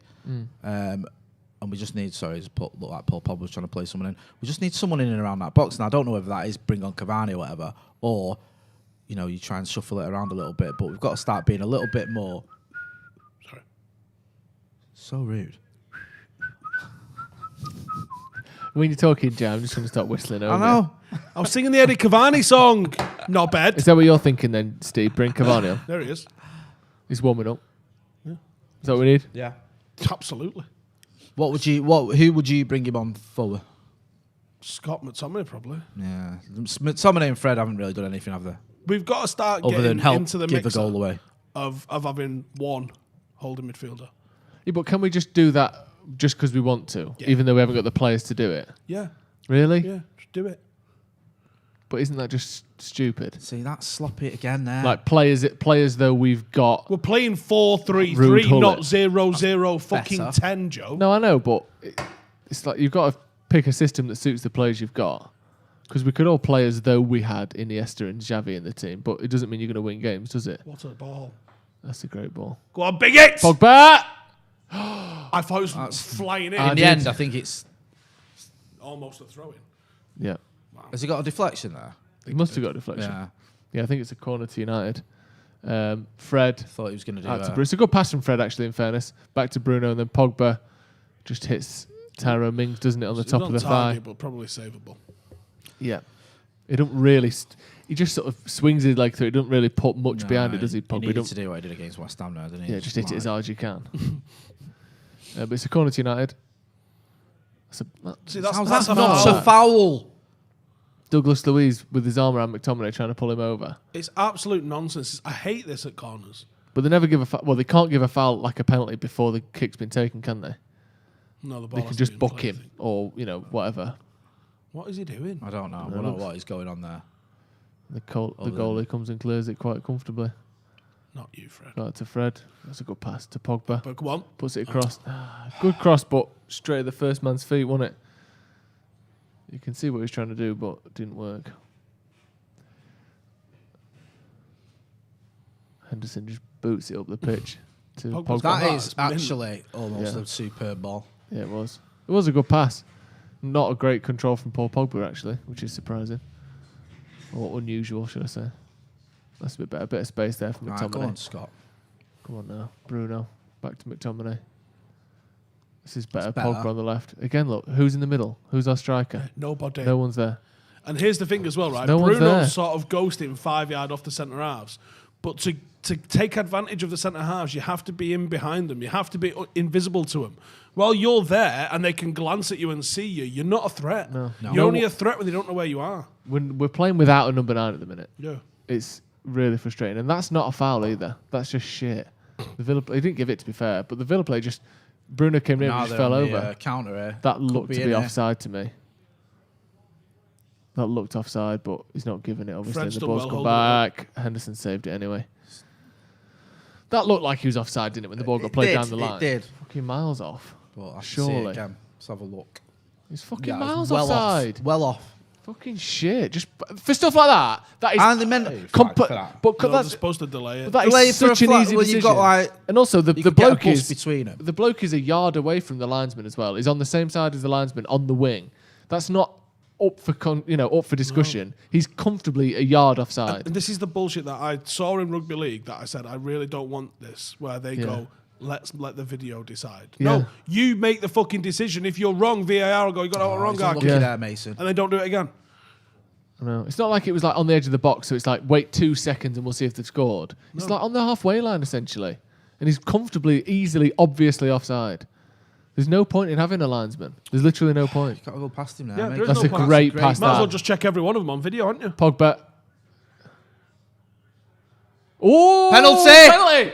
Yes. Stepped across him and Douglas 100% that Douglas penalty. Luiz went in the Don't first even time, bother. and then Pogba So stepped confused across him, looking went at in the ref then, second I didn't time. get it. I was like, Comments aren't loading on here. Yeah. Do you want me to? No, don't load them then. Don't load them. All right, okay. Just having a look at this again. I thought he'd done too much here, Paul Pogba. He does well, stay strong. 100% penalty. Yeah. Like... Yeah, I mean, because he doesn't... Why are you moaning about that as the defender? Yeah, because Pogba gets his leg across the last minute, doesn't he? Yeah. I'll just You just nailed him. What's that? What? Not me, boss. Yeah, we didn't think it was your fucking hands that touched him. You just kicked through the back of his leg. Do you know what this is? Don't shit, I got caught. Yeah. Oh, no. Right, come on, Bruno. I'm not watching this, boys. You Oh. know Get off. Don't. It's bad luck. It's bad luck. No, it's not. You, do you know what? Jay, it's already been took. Jay, it's already been took. It's not. The comments have already told us. I don't know. I don't No, know, I've 'cause scrolled we up. paused the chat. I've scrolled up on him. Come on, Bruno, lad. Definite penalty. Come on, Bruno. Yes! So comfortable. So comfortable. off, Jay. He did the hop. He just waited for the goalie to go and just passed it to the side. That is literally like a joke of a comfortable penalty, that, innit? Imagine being able to take penalties like that in the Premier League. What's he moaning about there, the kid? Yeah, he's a fucking twat.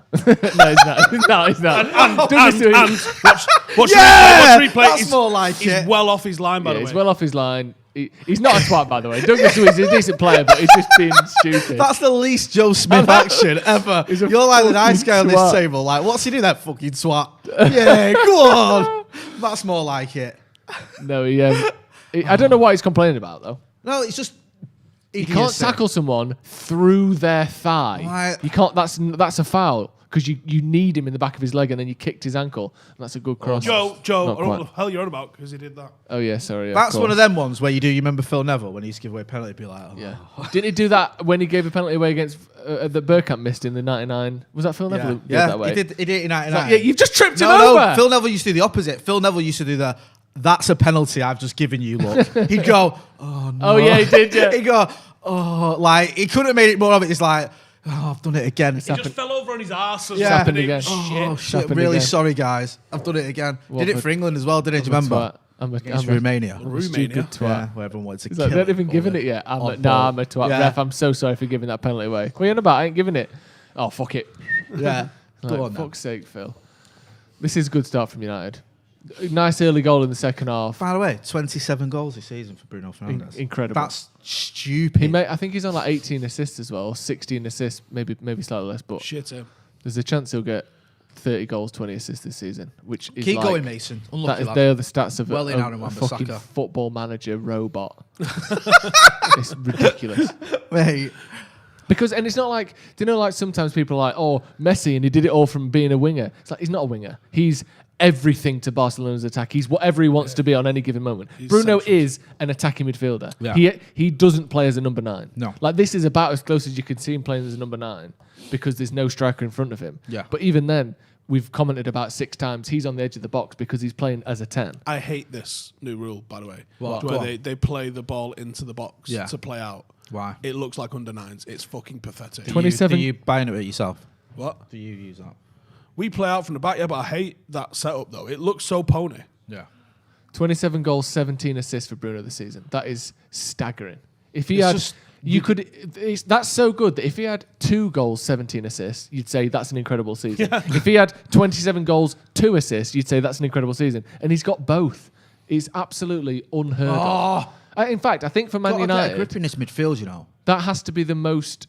When's the last time someone got That's like, 20 we got goals away with it there, you know. and 10 assists for United? 20 goals and 10 Probably assists. Rooney, I think 7 or 8 Rooney's years done it, ago. and I think Cantona's done it, and I don't think anyone else has done it. Incredible.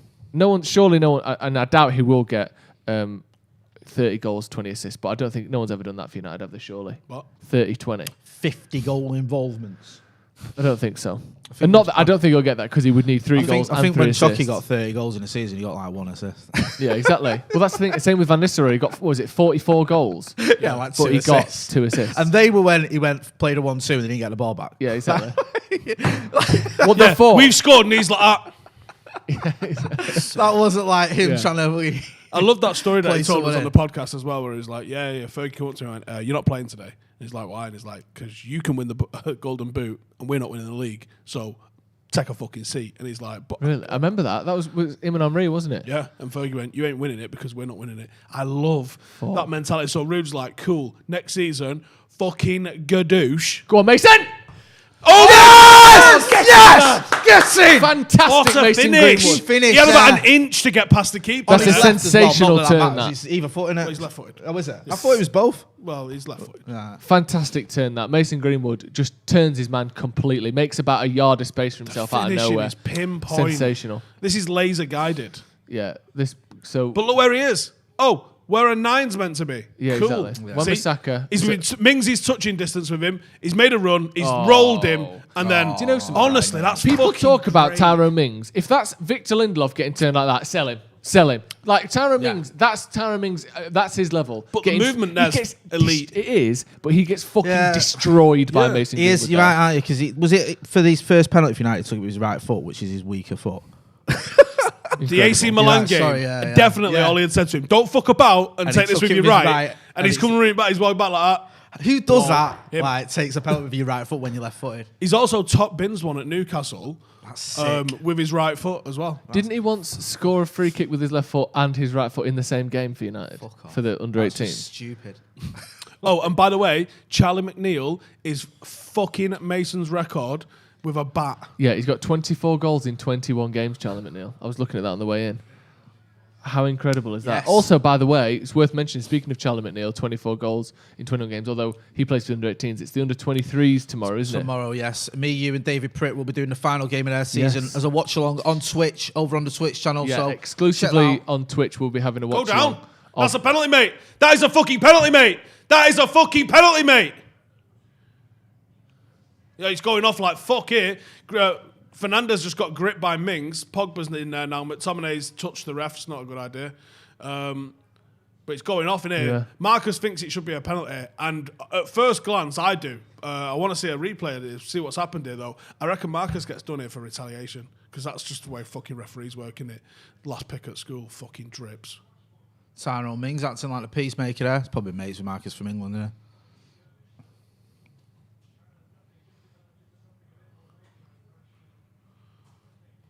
What happens here then? I don't know. He's going to make him kiss and make up. Hope so. Our teachers used to do that in the playground. If What people made you start kiss and fighting. make up? Nah. Shake hands, hug. Right, so what's going on here? Make up. So that's a foul. He's gone down and dragged Marcus down with him. The ball might have already been out. That's the problem. It's corner to United. Look at this. Look at this. It's like the queue at the Hacienda. What the fuck's going on? It annoys me that because a lot of refs give a foul, don't they, against the attacking team? Yeah, Just it's a when foul. Just nothing going on. Can we get any explanation in the comments of what the fuck just happened there? Bloody hell. Fucking hell. Maguire with a fucking 15-yard header that almost found it. That goes in, but on the pitch. What happened last time, Jay? What? Adam McKola with a great point says, change the title, lads.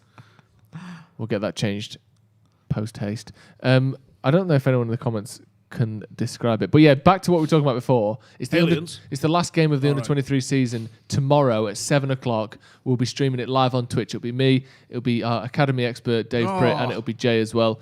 So make sure you check that out. First ever sort of exclusive Twitch live stream. We'll have plenty more coming over the hours as well. So make sure you check that out tomorrow, 7 o'clock. Fucking hell, Aaron.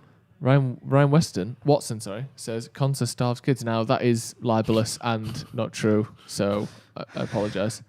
But you got to read them, ain't you? Because that's the law. I'm allowed to break the law for it's a super chat. the sake of a super chat. Yeah, exactly. Oh, goal kick. Is it a foul? Ty does what? Good defending there. Good saving. It looked like Maguire just got kicked in the head, by the way. And it just don't matter because isn't it weird that's because that's Maguire. It's fine that he just gets booted in the face. Is it in the face? I think so. Is it on the back of the head? Does he run past him? Oh, it's on the side of the head. That is that not a foul? I guess it's not. Is it? It just puts his head in there. Yeah, I think because you're putting your head where you're allowed to just kick it. Yeah, well, fuck it. His head's on floor. I'm allowed to kick it on her. You can. It's like a. If he'd have kicked his foot, it's a loophole. It is a bit of a loophole. Corner to Villa, headed away by Bruno at the near post. Look, oh no, it's not. It's Mason. That looked like it might be on ball, you know. They all went mad there, didn't they? That looked like it might be on ball. We may Bruno's see. This is where we'll get a goal and it'll be actually a penalty. Whoa, it's not quite. Poor ball that. It is. Greenwood, it did look like it hit his hand there. We will see a replay, I'm sure, in a second. Yeah. Good defending that by Harry Maguire, though. Getting his head down there. Yeah. Brave definitely. defending, as they say. Brave defending. Yes. They do check it while the game's on, don't they? You can stop this game now to give a penalty. Yep. It doesn't have to wait till it's gone out. No. The thing is, this is what VAR's meant to be, is passive shit you've missed. Yeah. Not... And IFAB, the people who make the rules, literally came out and said, if you're zooming in on pixels, you're doing it wrong. Yeah. And that's what everyone's doing. Like, you're meant to be able to just glance at it once and go, oh, he's offside. Yeah. Like, Drogba, 2010. Yeah, he's offside. Yeah. No goal.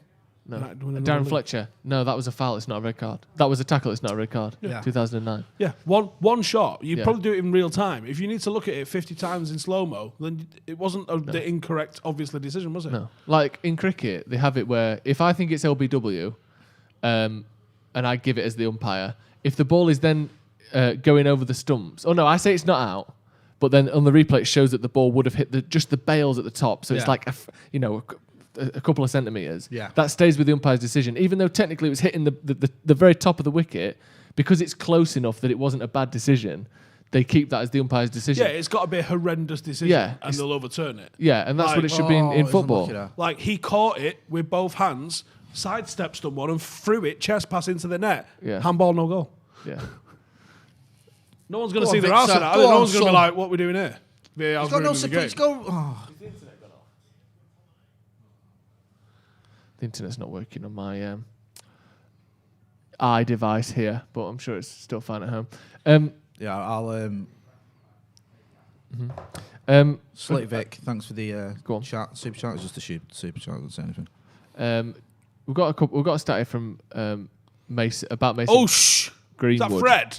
No, Marcus. He's got 5 in his last 5 goals for United. 34 games as a right winger, 10 goals, 4 assists. 13 games as striker, 1 goal and 2 assists.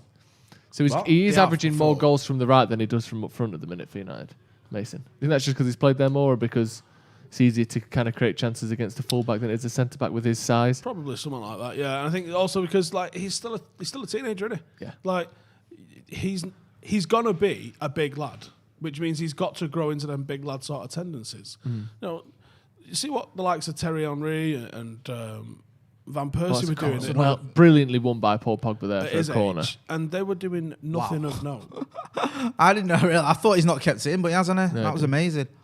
Yeah, that's the thing you got to remember is like people look at Mbappe and Haaland. Van Nistelrooy was still playing centre mid, I think, at this time. Yeah. Like Thierry Henry was just about getting a game. Like most of the best players in the world, other than a handful, weren't doing much at 19. No. Or were just going... So they didn't play 100 games? No. For look at, like the second best team in England. The ones that stand out like the Michael Owens, Rooney's. Yeah. Like were just sort of massive exceptions. Michael Owen finished at 21, by the way. Yeah, no, I'm not disputing it. You're not wrong.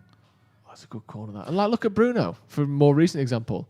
When he was 21, was he just moving to Italy? Yeah, I think to go Serie B. To not really work particularly, and then come back to Portugal and then be brilliant, and then come... Like, he's 26 now, 27. Edison Cavani coming on for Mason Greenwood. I'm reading a book at the minute by Simon Cooper, and it's basically just a collection of all the player, and there's some manager ones in there as well, profiles that he did over the years working for various different outlets. So he's a Dutch journalist. Finish that.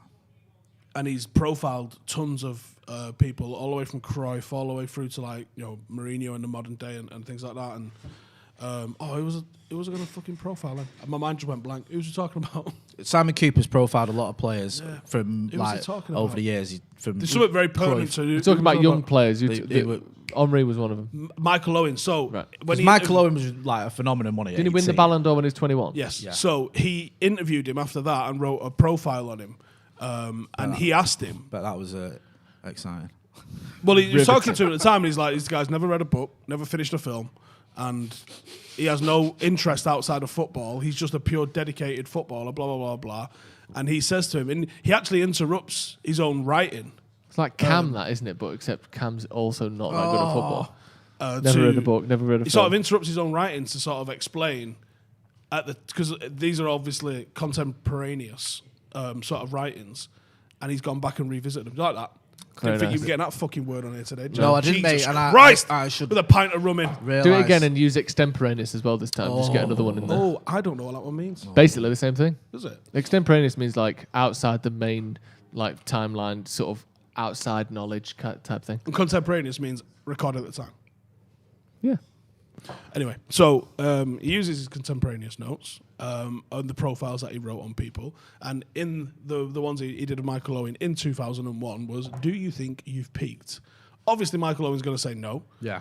But clearly he'd peaked, and that's what he says. He kind of goes back and revisits it, and he was like, but he peaked, basically. That was him, done.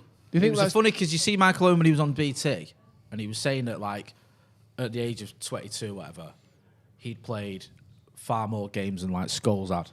Scholes had played like barely any by that age, and loads of like Beckham as well. Beckham hadn't really played any when he was 19, 20, and he was saying I had all these goals, I'd played all these games, I'd started winning trophies, like, more or less, not single-handedly, but I've been a massive part of him, winning like the 2-bit treble that they won with the Scouts and whatnot. Yeah, and then by the time he was 26, all them players I mentioned had won the lot. Yeah, and he'd won now else really. I think he won La Liga or whatever, and that was it until he came to United. Which by the time he was all over them, wasn't it? He won a league at United, didn't he? Yeah, that's what I mean. Bad until he came to United. 2011. Yeah, yeah. Mad that, innit? But even then, that was like that's second season. That was his second season at United, wasn't he? And he played even fewer games than he did in his first. And it's mad as well because it's easy to forget how big Michael Owen was at the time. Like he was 5'8". But it's like when you compare him, he was like Rashford levels of like fame and bigger. Well, okay, bigger. yeah, exactly. Well, but like that goal against Argentina just made him like one of the most spoken about players on the planet. Yeah, he was Rooney. It might have even been bigger than Rooney's. For people who don't remember Rooney, like if there's a 17-year-old after 98, it might have been Haaland levels. Yeah. It might have been Haaland levels, especially with him being English and playing for the Scouts. I genuinely think it was. Yeah, imagine the. What would you do that for? The focus and the sort of excitement around Phil Foden. Well done, Times that by 5, times that by 10. What a hero. Yeah, Edison Cavani there basically just headed it over the bar from on the line. You're talking Haaland and Mbappe levels. You really are. Yeah. Well, he'd won the Ballon d'Or by the time he was Haaland's age. Yeah. Like, come on.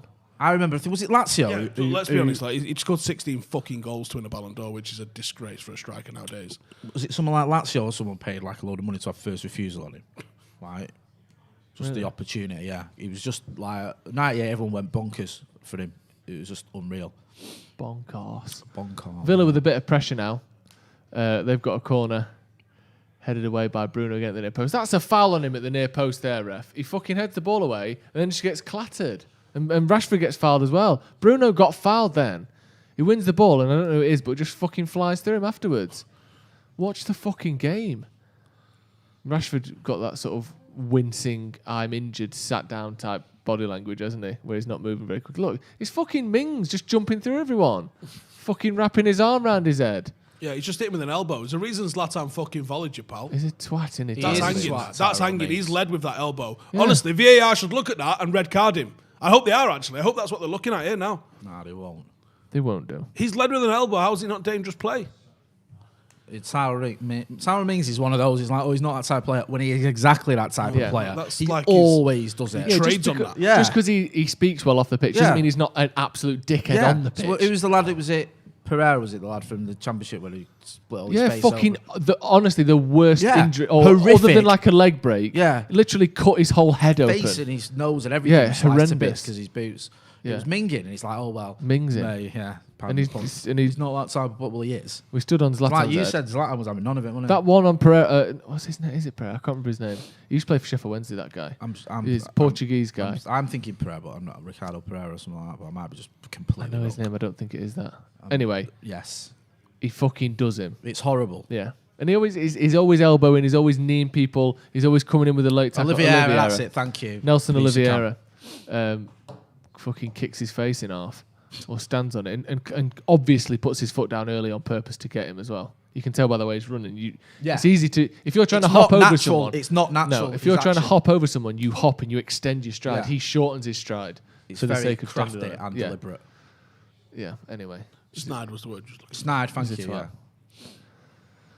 Yeah, terrible. That's minging, isn't it? Yeah, right, bad. And it's one of them. He's fucking hell. There's a picture afterwards where he's like, you see the cut on his face. Anyway. I'd have him. We need someone like that. Mate. But he wouldn't start ahead of Lindelof or Maguire. It's just Phil Jones with a better banner. You don't want him at Old Trafford. No, he's not, seriously. because Phil Jones hasn't got the intelligence to fucking hurt people on purpose. Phil Jones hurts people, but he didn't mean to. But it's himself. Yeah. But he's not as good a centre-back as Maguire or Lindelof. Phil Jones he's not as good as Eric Bailly. No. Got those fucking plates that have got the suction cup underneath them so he don't fucking knock them over. Hey, you leave our Phil alone. Well done, Luke Shaw. Keep going, lad. He's done well there. He's dived in front of the man so he couldn't tackle him.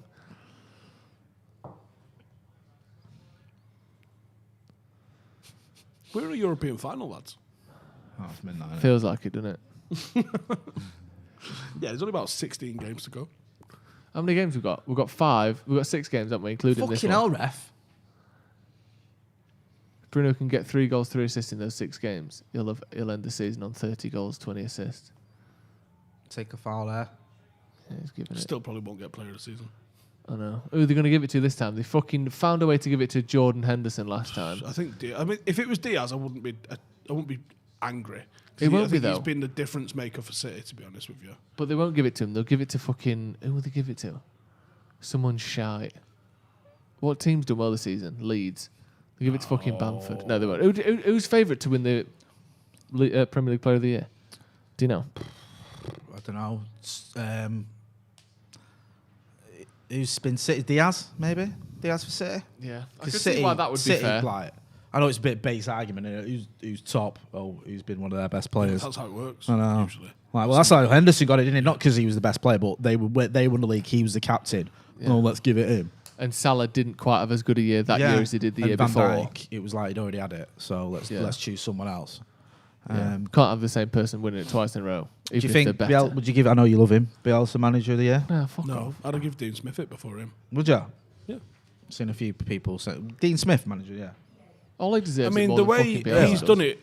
I mean, if he'd have had Jack Grealish available till the end of the season, they wouldn't be mid-table where they are now. I think Moyes has got a better shout than any of them two.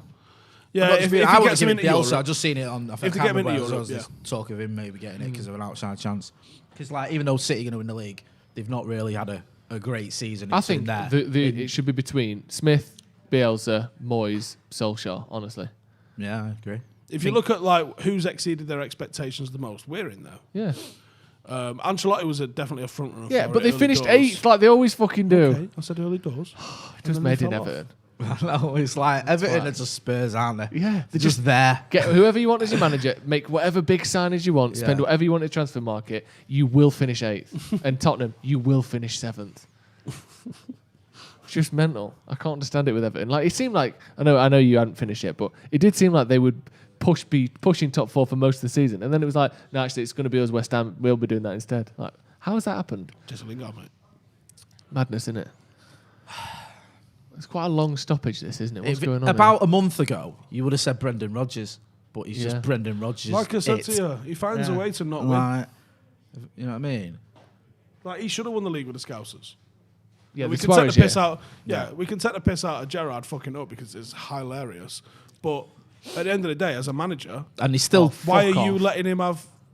They still threw away a 3-goal lead at Crystal Palace as well, didn't they? It's like it's not. I mean, obviously Gerrard was the turning point, but there were still other faults that they had. Maguire looks injured here. I think it's his ankle. He won't want to come off. That's It's not every fucking minute, good, innit? The that. Premier League he's played. Yeah. That's not good if he does. Yeah, his left ankle they're looking at. Or shin. Sort of lower shin ankle. Bailly looks like he's coming on.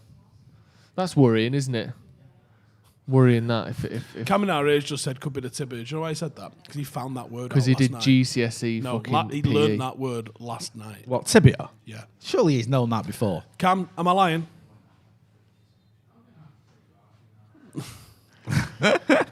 He says he's known it for a while. He's known the word tibia for a little while now. Says it all the time, actually. Not once. It's one of his favourite words. Free kick to Villa, well over the bar. Golden Axe Mark says Michael Owen never scored 20 league goals in his entire career in a season. He won the Ballon d'Or, scoring 16 league fucking goals. Plus, he's a grade A bellend. Wow. His words, not mine. His words, not mine. About to say you're not pulling any punches tonight, are you? No, that was him. Excuse me. Ben 2002 says, remember when Jones rejected his testimonial this year? Would you have gone to it? Jack Grealish would be my player of the year. Would you? Oh, that's two different He said sentences. he wasn't going to have a testimonial because he knew no one had come. Would you have gone to it? To Phil Jones' testimonial? No. I might have took the kids. Yeah. It's I that might- sort I of might thing, have- innit? I might have sent the kids. Yeah, yeah. I'll say You've it. been naughty, so you can go to Phil Jones' testimonial and think about what you've done. No, Yeah, he's I coming probably off would it. have. I probably would have took him. That's not good. That's worrying that Maguire injured. I think he's coming off for... I mean, we saw shots of Axel and Eric Bailly warming up, so I don't know who it's going to be for yet, but fuck's sake. That's the last thing you need, innit, with this week coming up. The one player who you can rely on. Yeah. It is Eric Now Bailly it's going to coming be Eric Bailly, who's got 14 minutes to get himself injured. Or sent off. Hey. Slick Vic says Arteta's for manager of the year. Yeah, when you talk about not finishing near your expectation, he's done. He definitely exceeded. It'd be mint if they expectations. gave it him for a laugh. Yeah, he's all the other managers, whoever it is, decided. Should we give it Give it Mikel Arteta, 'cause Arteta? So he's got to go and collect it. Then. banter. Hey, he's got to go up to the stage and get it after taking him And to he's 12. like, He's like fucking the literal equivalent of the world's best boss mug. Like, yeah, we've got your world's best manager mug, Mikel. Yeah, thank you. and he's like, And the first time ever we what's all... his speech? Tell us how you Yeah. took Arsenal to mid-table. Tell us all about it. For the first time ever, we're doing it sarcastically. Yeah. Dare Taylor says, I think they'll give it to De Bruyne with his 16 goal contributions, perhaps, yeah. Maybe it's an easy sort of. When do they vote, Steve? When do the players vote? It's April usually. April, right? So Might already be done. they've had a good. Maybe it stint probably there. happened when Bruno was having his slightly sort of light patch in Yeah. goals, and it'll have gone to Because that's what fucking happens in Raheem it. Someone Sterling has or a something. purple patch, and then they. The thing is, though, they get all have the votes. professional footballers. Jesse PFA, Lingard's won it. They have a PFA app, right? Right. Which means that they could do that shit in a day if they needed to. Do it 20 hours. How long does it take to engrave the words Bruno Fernandes on a bit of metal? Do it that far in advance. Like, yeah, like it's pathetic. Yeah. But you need to do it like 8 weeks out from the season. You mean the 8 pivotal weeks on where all the silverware is decided? That's where you find out who's been the most interesting player. It wasn't about what you did in August and September. Yeah. Really, it's who managed to stand up in the face of like achieving something. how David Ginola won Player of the Year in 1999 ahead of United, who won everything. Like, it's insane. You can't be fucking doing the awards that early. It's nonsense. No, it's ridiculous. Sharia Takar says, any plans to do watch-alongs during the Euros? Well, actually, that's a very good point, because we do have plans to do watch-alongs during the Euros. You smirking for Mr. Howson. So we will be having watch-alongs from the studio on Stretford Paddock. Yes, Nicely we will be. said. Nicely done, son. We will be, yes. Ball, that. City's best run, according to Bahawal, says City's best run was when De Bruyne was injured. He shouldn't win it. Good point. He was injured for a lot of that I think ridiculous winning streak. They had a ridiculous defensive record, didn't they? And Stones had a purple patch, but Diaz has been consistent, I think. So it just seems an obvious one. Oh yes, it's stupid though, isn't it? A bit how it's not always, because obviously, like you said, Steve, achievements matter, and the people who contributed most heavily to those achievements deserve recognition. But the fact that you win the league, so it's someone from that team, no matter what, that's going to win it, even if there's a real standout other option. Because did Kevin Phillips win it when he scored 30 goals? I don't think he did. I don't know. I might be But wrong. that is probably the best player in the season in the league that season, isn't it? Unless you've had someone doing absolute madness. Yeah, because it's usually been consistently title winning. That's what players. I'm saying. Didn't Mahrez win it when he was at Gareth Bale won Leicester? a couple. No, I mean recently. I know Kante won it, didn't he, at Chelsea? When he was at Chelsea, so Van Dijk. Whoa. Yeah, Van Dijk.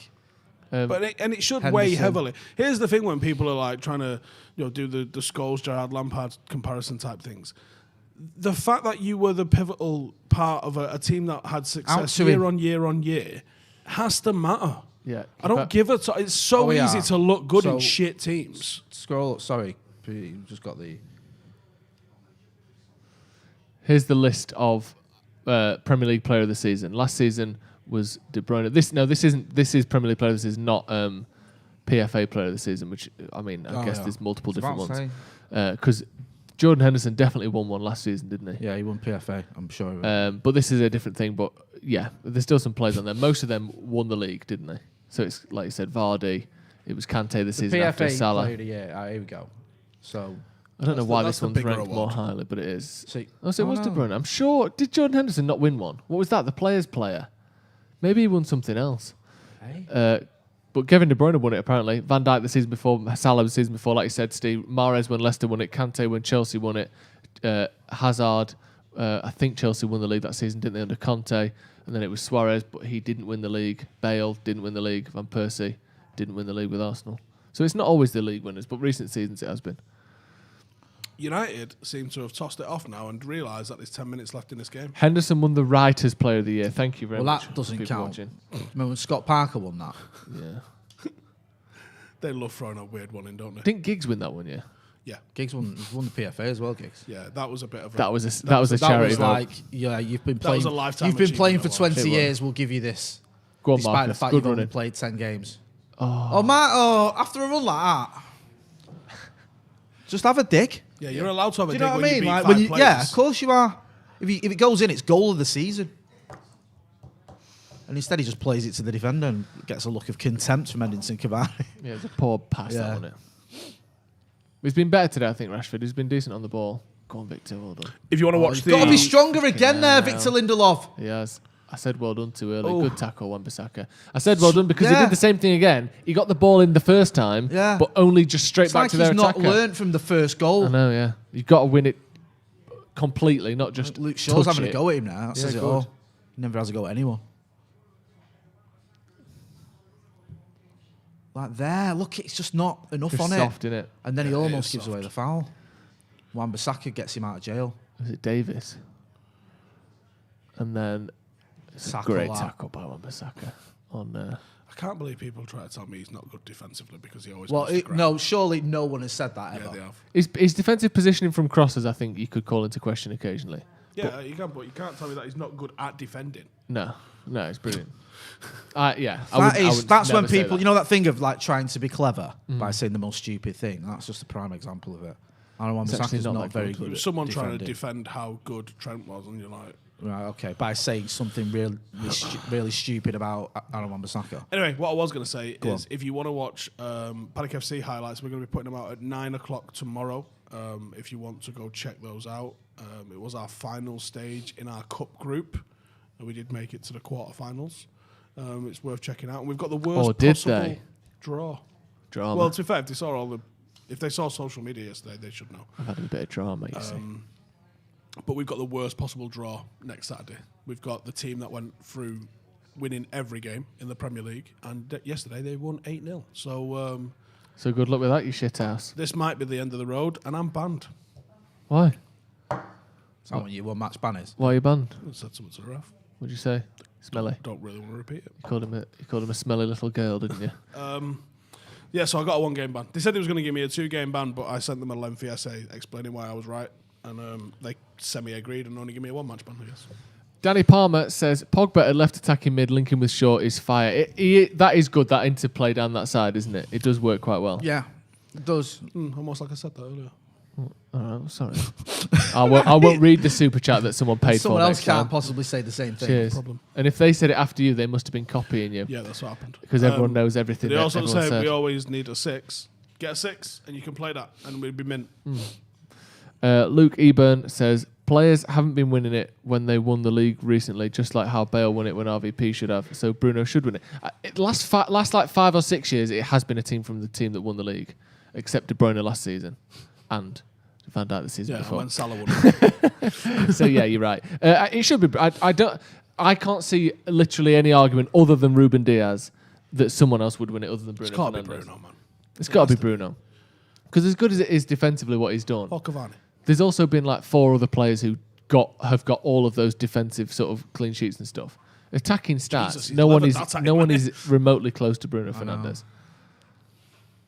Don't think he quite had to hit it that. But start there, Scott. Terrible touch by McTominay. McTominay, I don't think he's had a good game today. I'm sorry. No, I don't either. I like the guy, but his touch has let him down a few times. Slick Vic says, can we all take a moment to appreciate Aaron Wan-Bissaka? Shaw has been massive as well, but don't tell Steve. You like Luke Shaw, don't you, Nasty? I didn't dislike him. What did me in was people over-egging performances and totally ignoring some of the frailties that he absolutely had earlier in the season that haven't really been there in the second half of the season. It's almost like he's got better. He has got better though, hasn't he? Yeah, unbelievably better. Yeah. It's mad, isn't it? And When's the last time you saw a tons. player improve this much for this? Because now I would say it's been, for me, since the start of the year. So we're looking at 5 months. You're looking at January onwards. Yeah. People was piping him off in like September and October, and it wasn't the case. No. But since Christmas, I would say he's been sensational. Yeah, I think he's been very, very good and totally deserving of his spot in the team. Yeah. And the plaudits he's been getting. I don't really know of another player that's improved so much, and I think this is something that Ollie isn't getting any credit for whatsoever. Well said, yeah, mate. me too.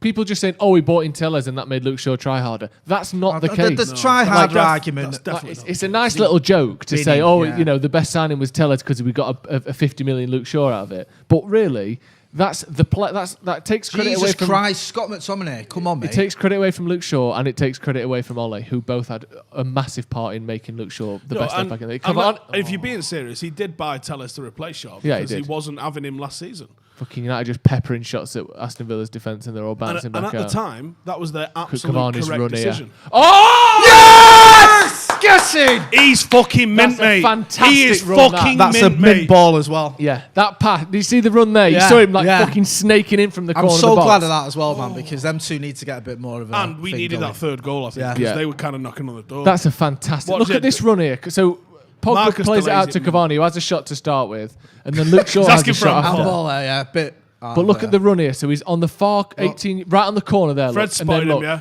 outside, Comes right in. inside, Curves his run there, perfect around timing, there, head boom. it. See, that is centre forward play. Yes. He's hidden until he's in front of him, and then he can't get goal side of It's him a because great he's too ball quick. as well, to be It's fair. a brilliant And he's cross. put nothing on it either. Look at that. He puts Look, nothing on this. Just beautiful. Everything about that goal is meant. That's a It's brilliant goal. technical. He's headed it down. He's done everything Yeah. perfect. He's fucking mint. Yeah. Not trying to- Please sign the extension. Yeah. Not trying to put any power on it, not trying to like find the top corner, just glance it into the bottom corner. Use the Nine speed Premier on the League ball. goals this season. Yeah. And he had about 4 2 weeks ago. I think he's He had a got big chunk of the 7 season goals in off. his last 7 Fucking games. mint. Right, let's just not concede another goal early now, so it's not like a fucking drama. How can we get him to stay? Should we go and raid his house? Penalty. Well, what did I say about not It's gone the other way. Booked him. Wow. Dickhead. He's off. He's not. Wow. It's not. It's not a red. It's not a red. It's not a red. No, and it's been booked. Has he? Oh, look at the grin. He's like, yeah, You can tell Watkins is not putting enough of a fuss here either, is he? Watkins is barely saying, "No, that's going to be, that's a dive, isn't it?" That's rough. Yeah, maybe. Nah, he knows that that's a booking, doesn't he? He knows. What's happened here? Now? Don't know. Well, no point going to Henderson, is there? If he didn't touch you, you can't be mad at him for not touching you. You're the one that dived. So he knocks it past him. Yeah. No, he's dived. Yeah.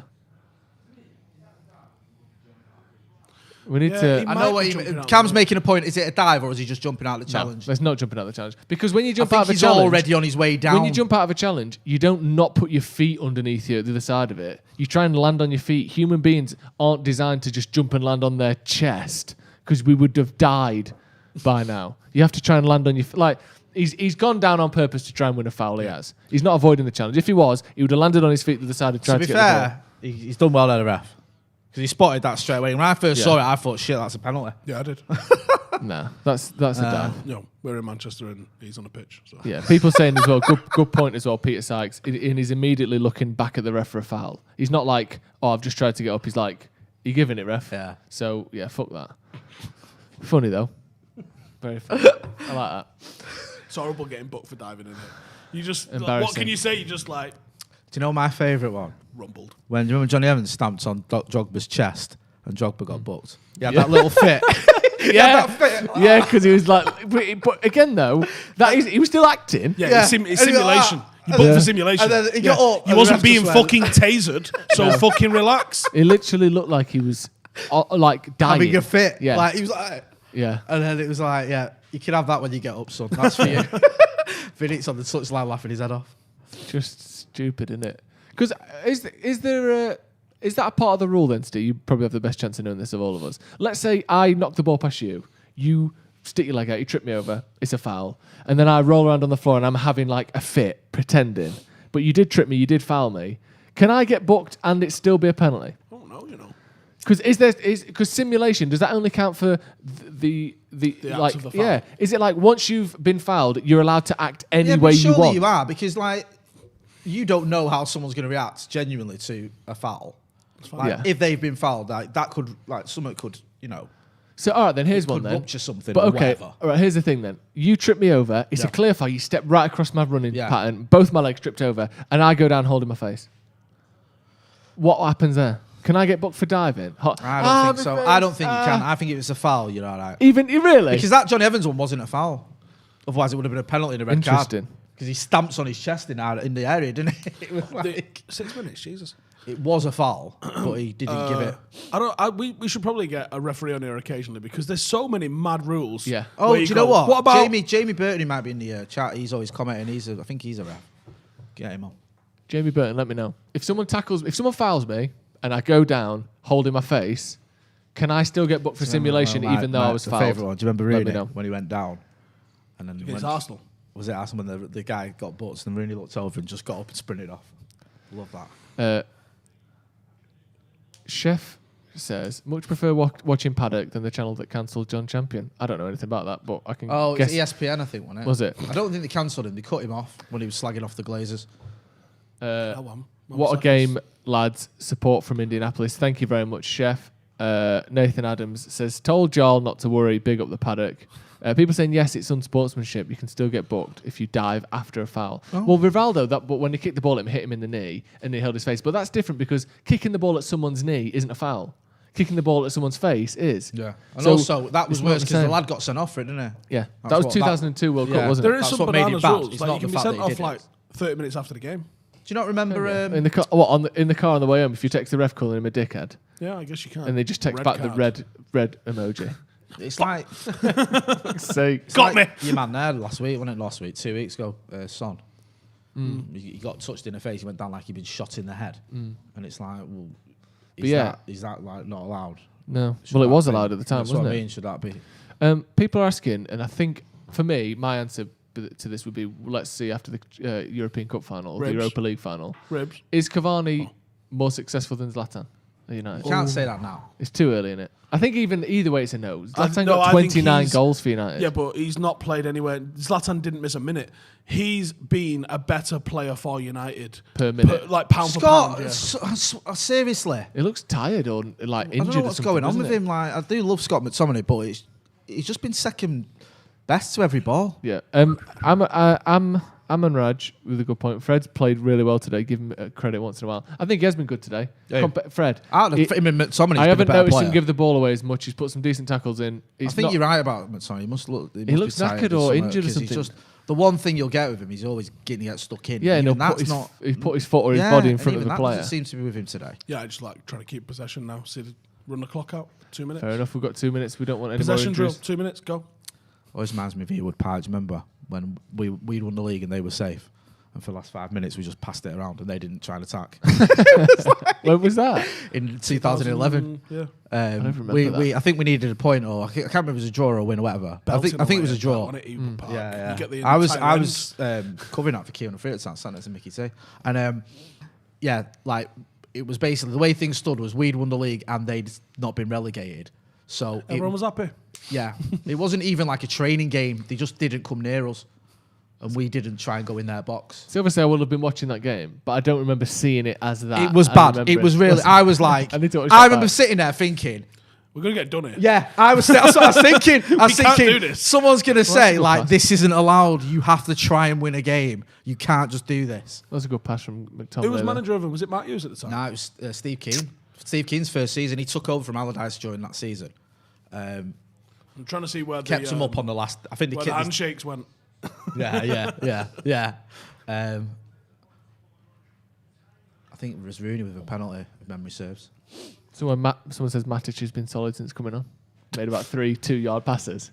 Solid. He did a little tackle though, didn't he? 6 out of 10. Wouldn't it be great, right? If occasionally they did like a charity thing, or not a charity thing, but like a fan can come on. Yeah. Like you can come on now. If we're 2 goals up, yeah, you can come on for a couple of minutes in stoppage time. Just in stoppage time. Yeah. Only if United are 2 goals up and only in stoppage time. Imagine now you're coming on for the pitch, Stephen Howson, and you come on, you just a couple of short passes like that. Do you know, I wouldn't even want to do that though, because I'd still be fucking like scared of embarrassing myself. Blowing out your arse after 2 passes. Yeah. Or he says like, just sit in front of the defence and you think, fuck that, I won't touch the ball. Yeah, I'm having a shot. Cavani. Yeah. Come back. And then all the players like, we're playing it. We're playing it round the back and you go. Do you know what I'd have? All right, yeah. I'd have a little post-it note that I'd written at home that I just gave to the striker that says, you're at the centre-back, I'm up front. Managers, give me that. Managers, give me that. Off you fuck. That's not his writing. Shut up. Why does it say I'm up front? That's it. Manchester final United, whistle. still in this title race. Oh, fuck off, Jay. 3-1. The title is still on. Max Kettler with a super chat. He said, speaking of ESPN, they've started making up stats in order to make Ollie's season not look as good. What? Apparently, Jose won a trophy and came top 4 in the same season for us. Brackets, despite that not being the case. Finished 6th, didn't we? Finished 6th when we won the Europa League. Didn't Right. happen, you absolute dicks. You can't just make things up like that. Oh my! Do you know what? ESPN for soccer is gash, and is a mockery of like how integral to American sports ESPN is. ESPN's enormous. Yeah, and and the UFC came in their pants when they got the ESPN. And ESPN has great coverage of a lot of sports, but their football coverage is shocking. Right, we're going to be back in a few moments for the review. The link is in the comments. Click on the review. Wait for us. We will be back with you in just a few moments. Manchester United have won 3-1 against Aston Villa. Second half FC strikes again. 4th place, all but certain. 2nd place, very, very close to being certain as well. 3-1 Man United again. Make sure you stick around for the review in just a few minutes. We'll see you in a bit.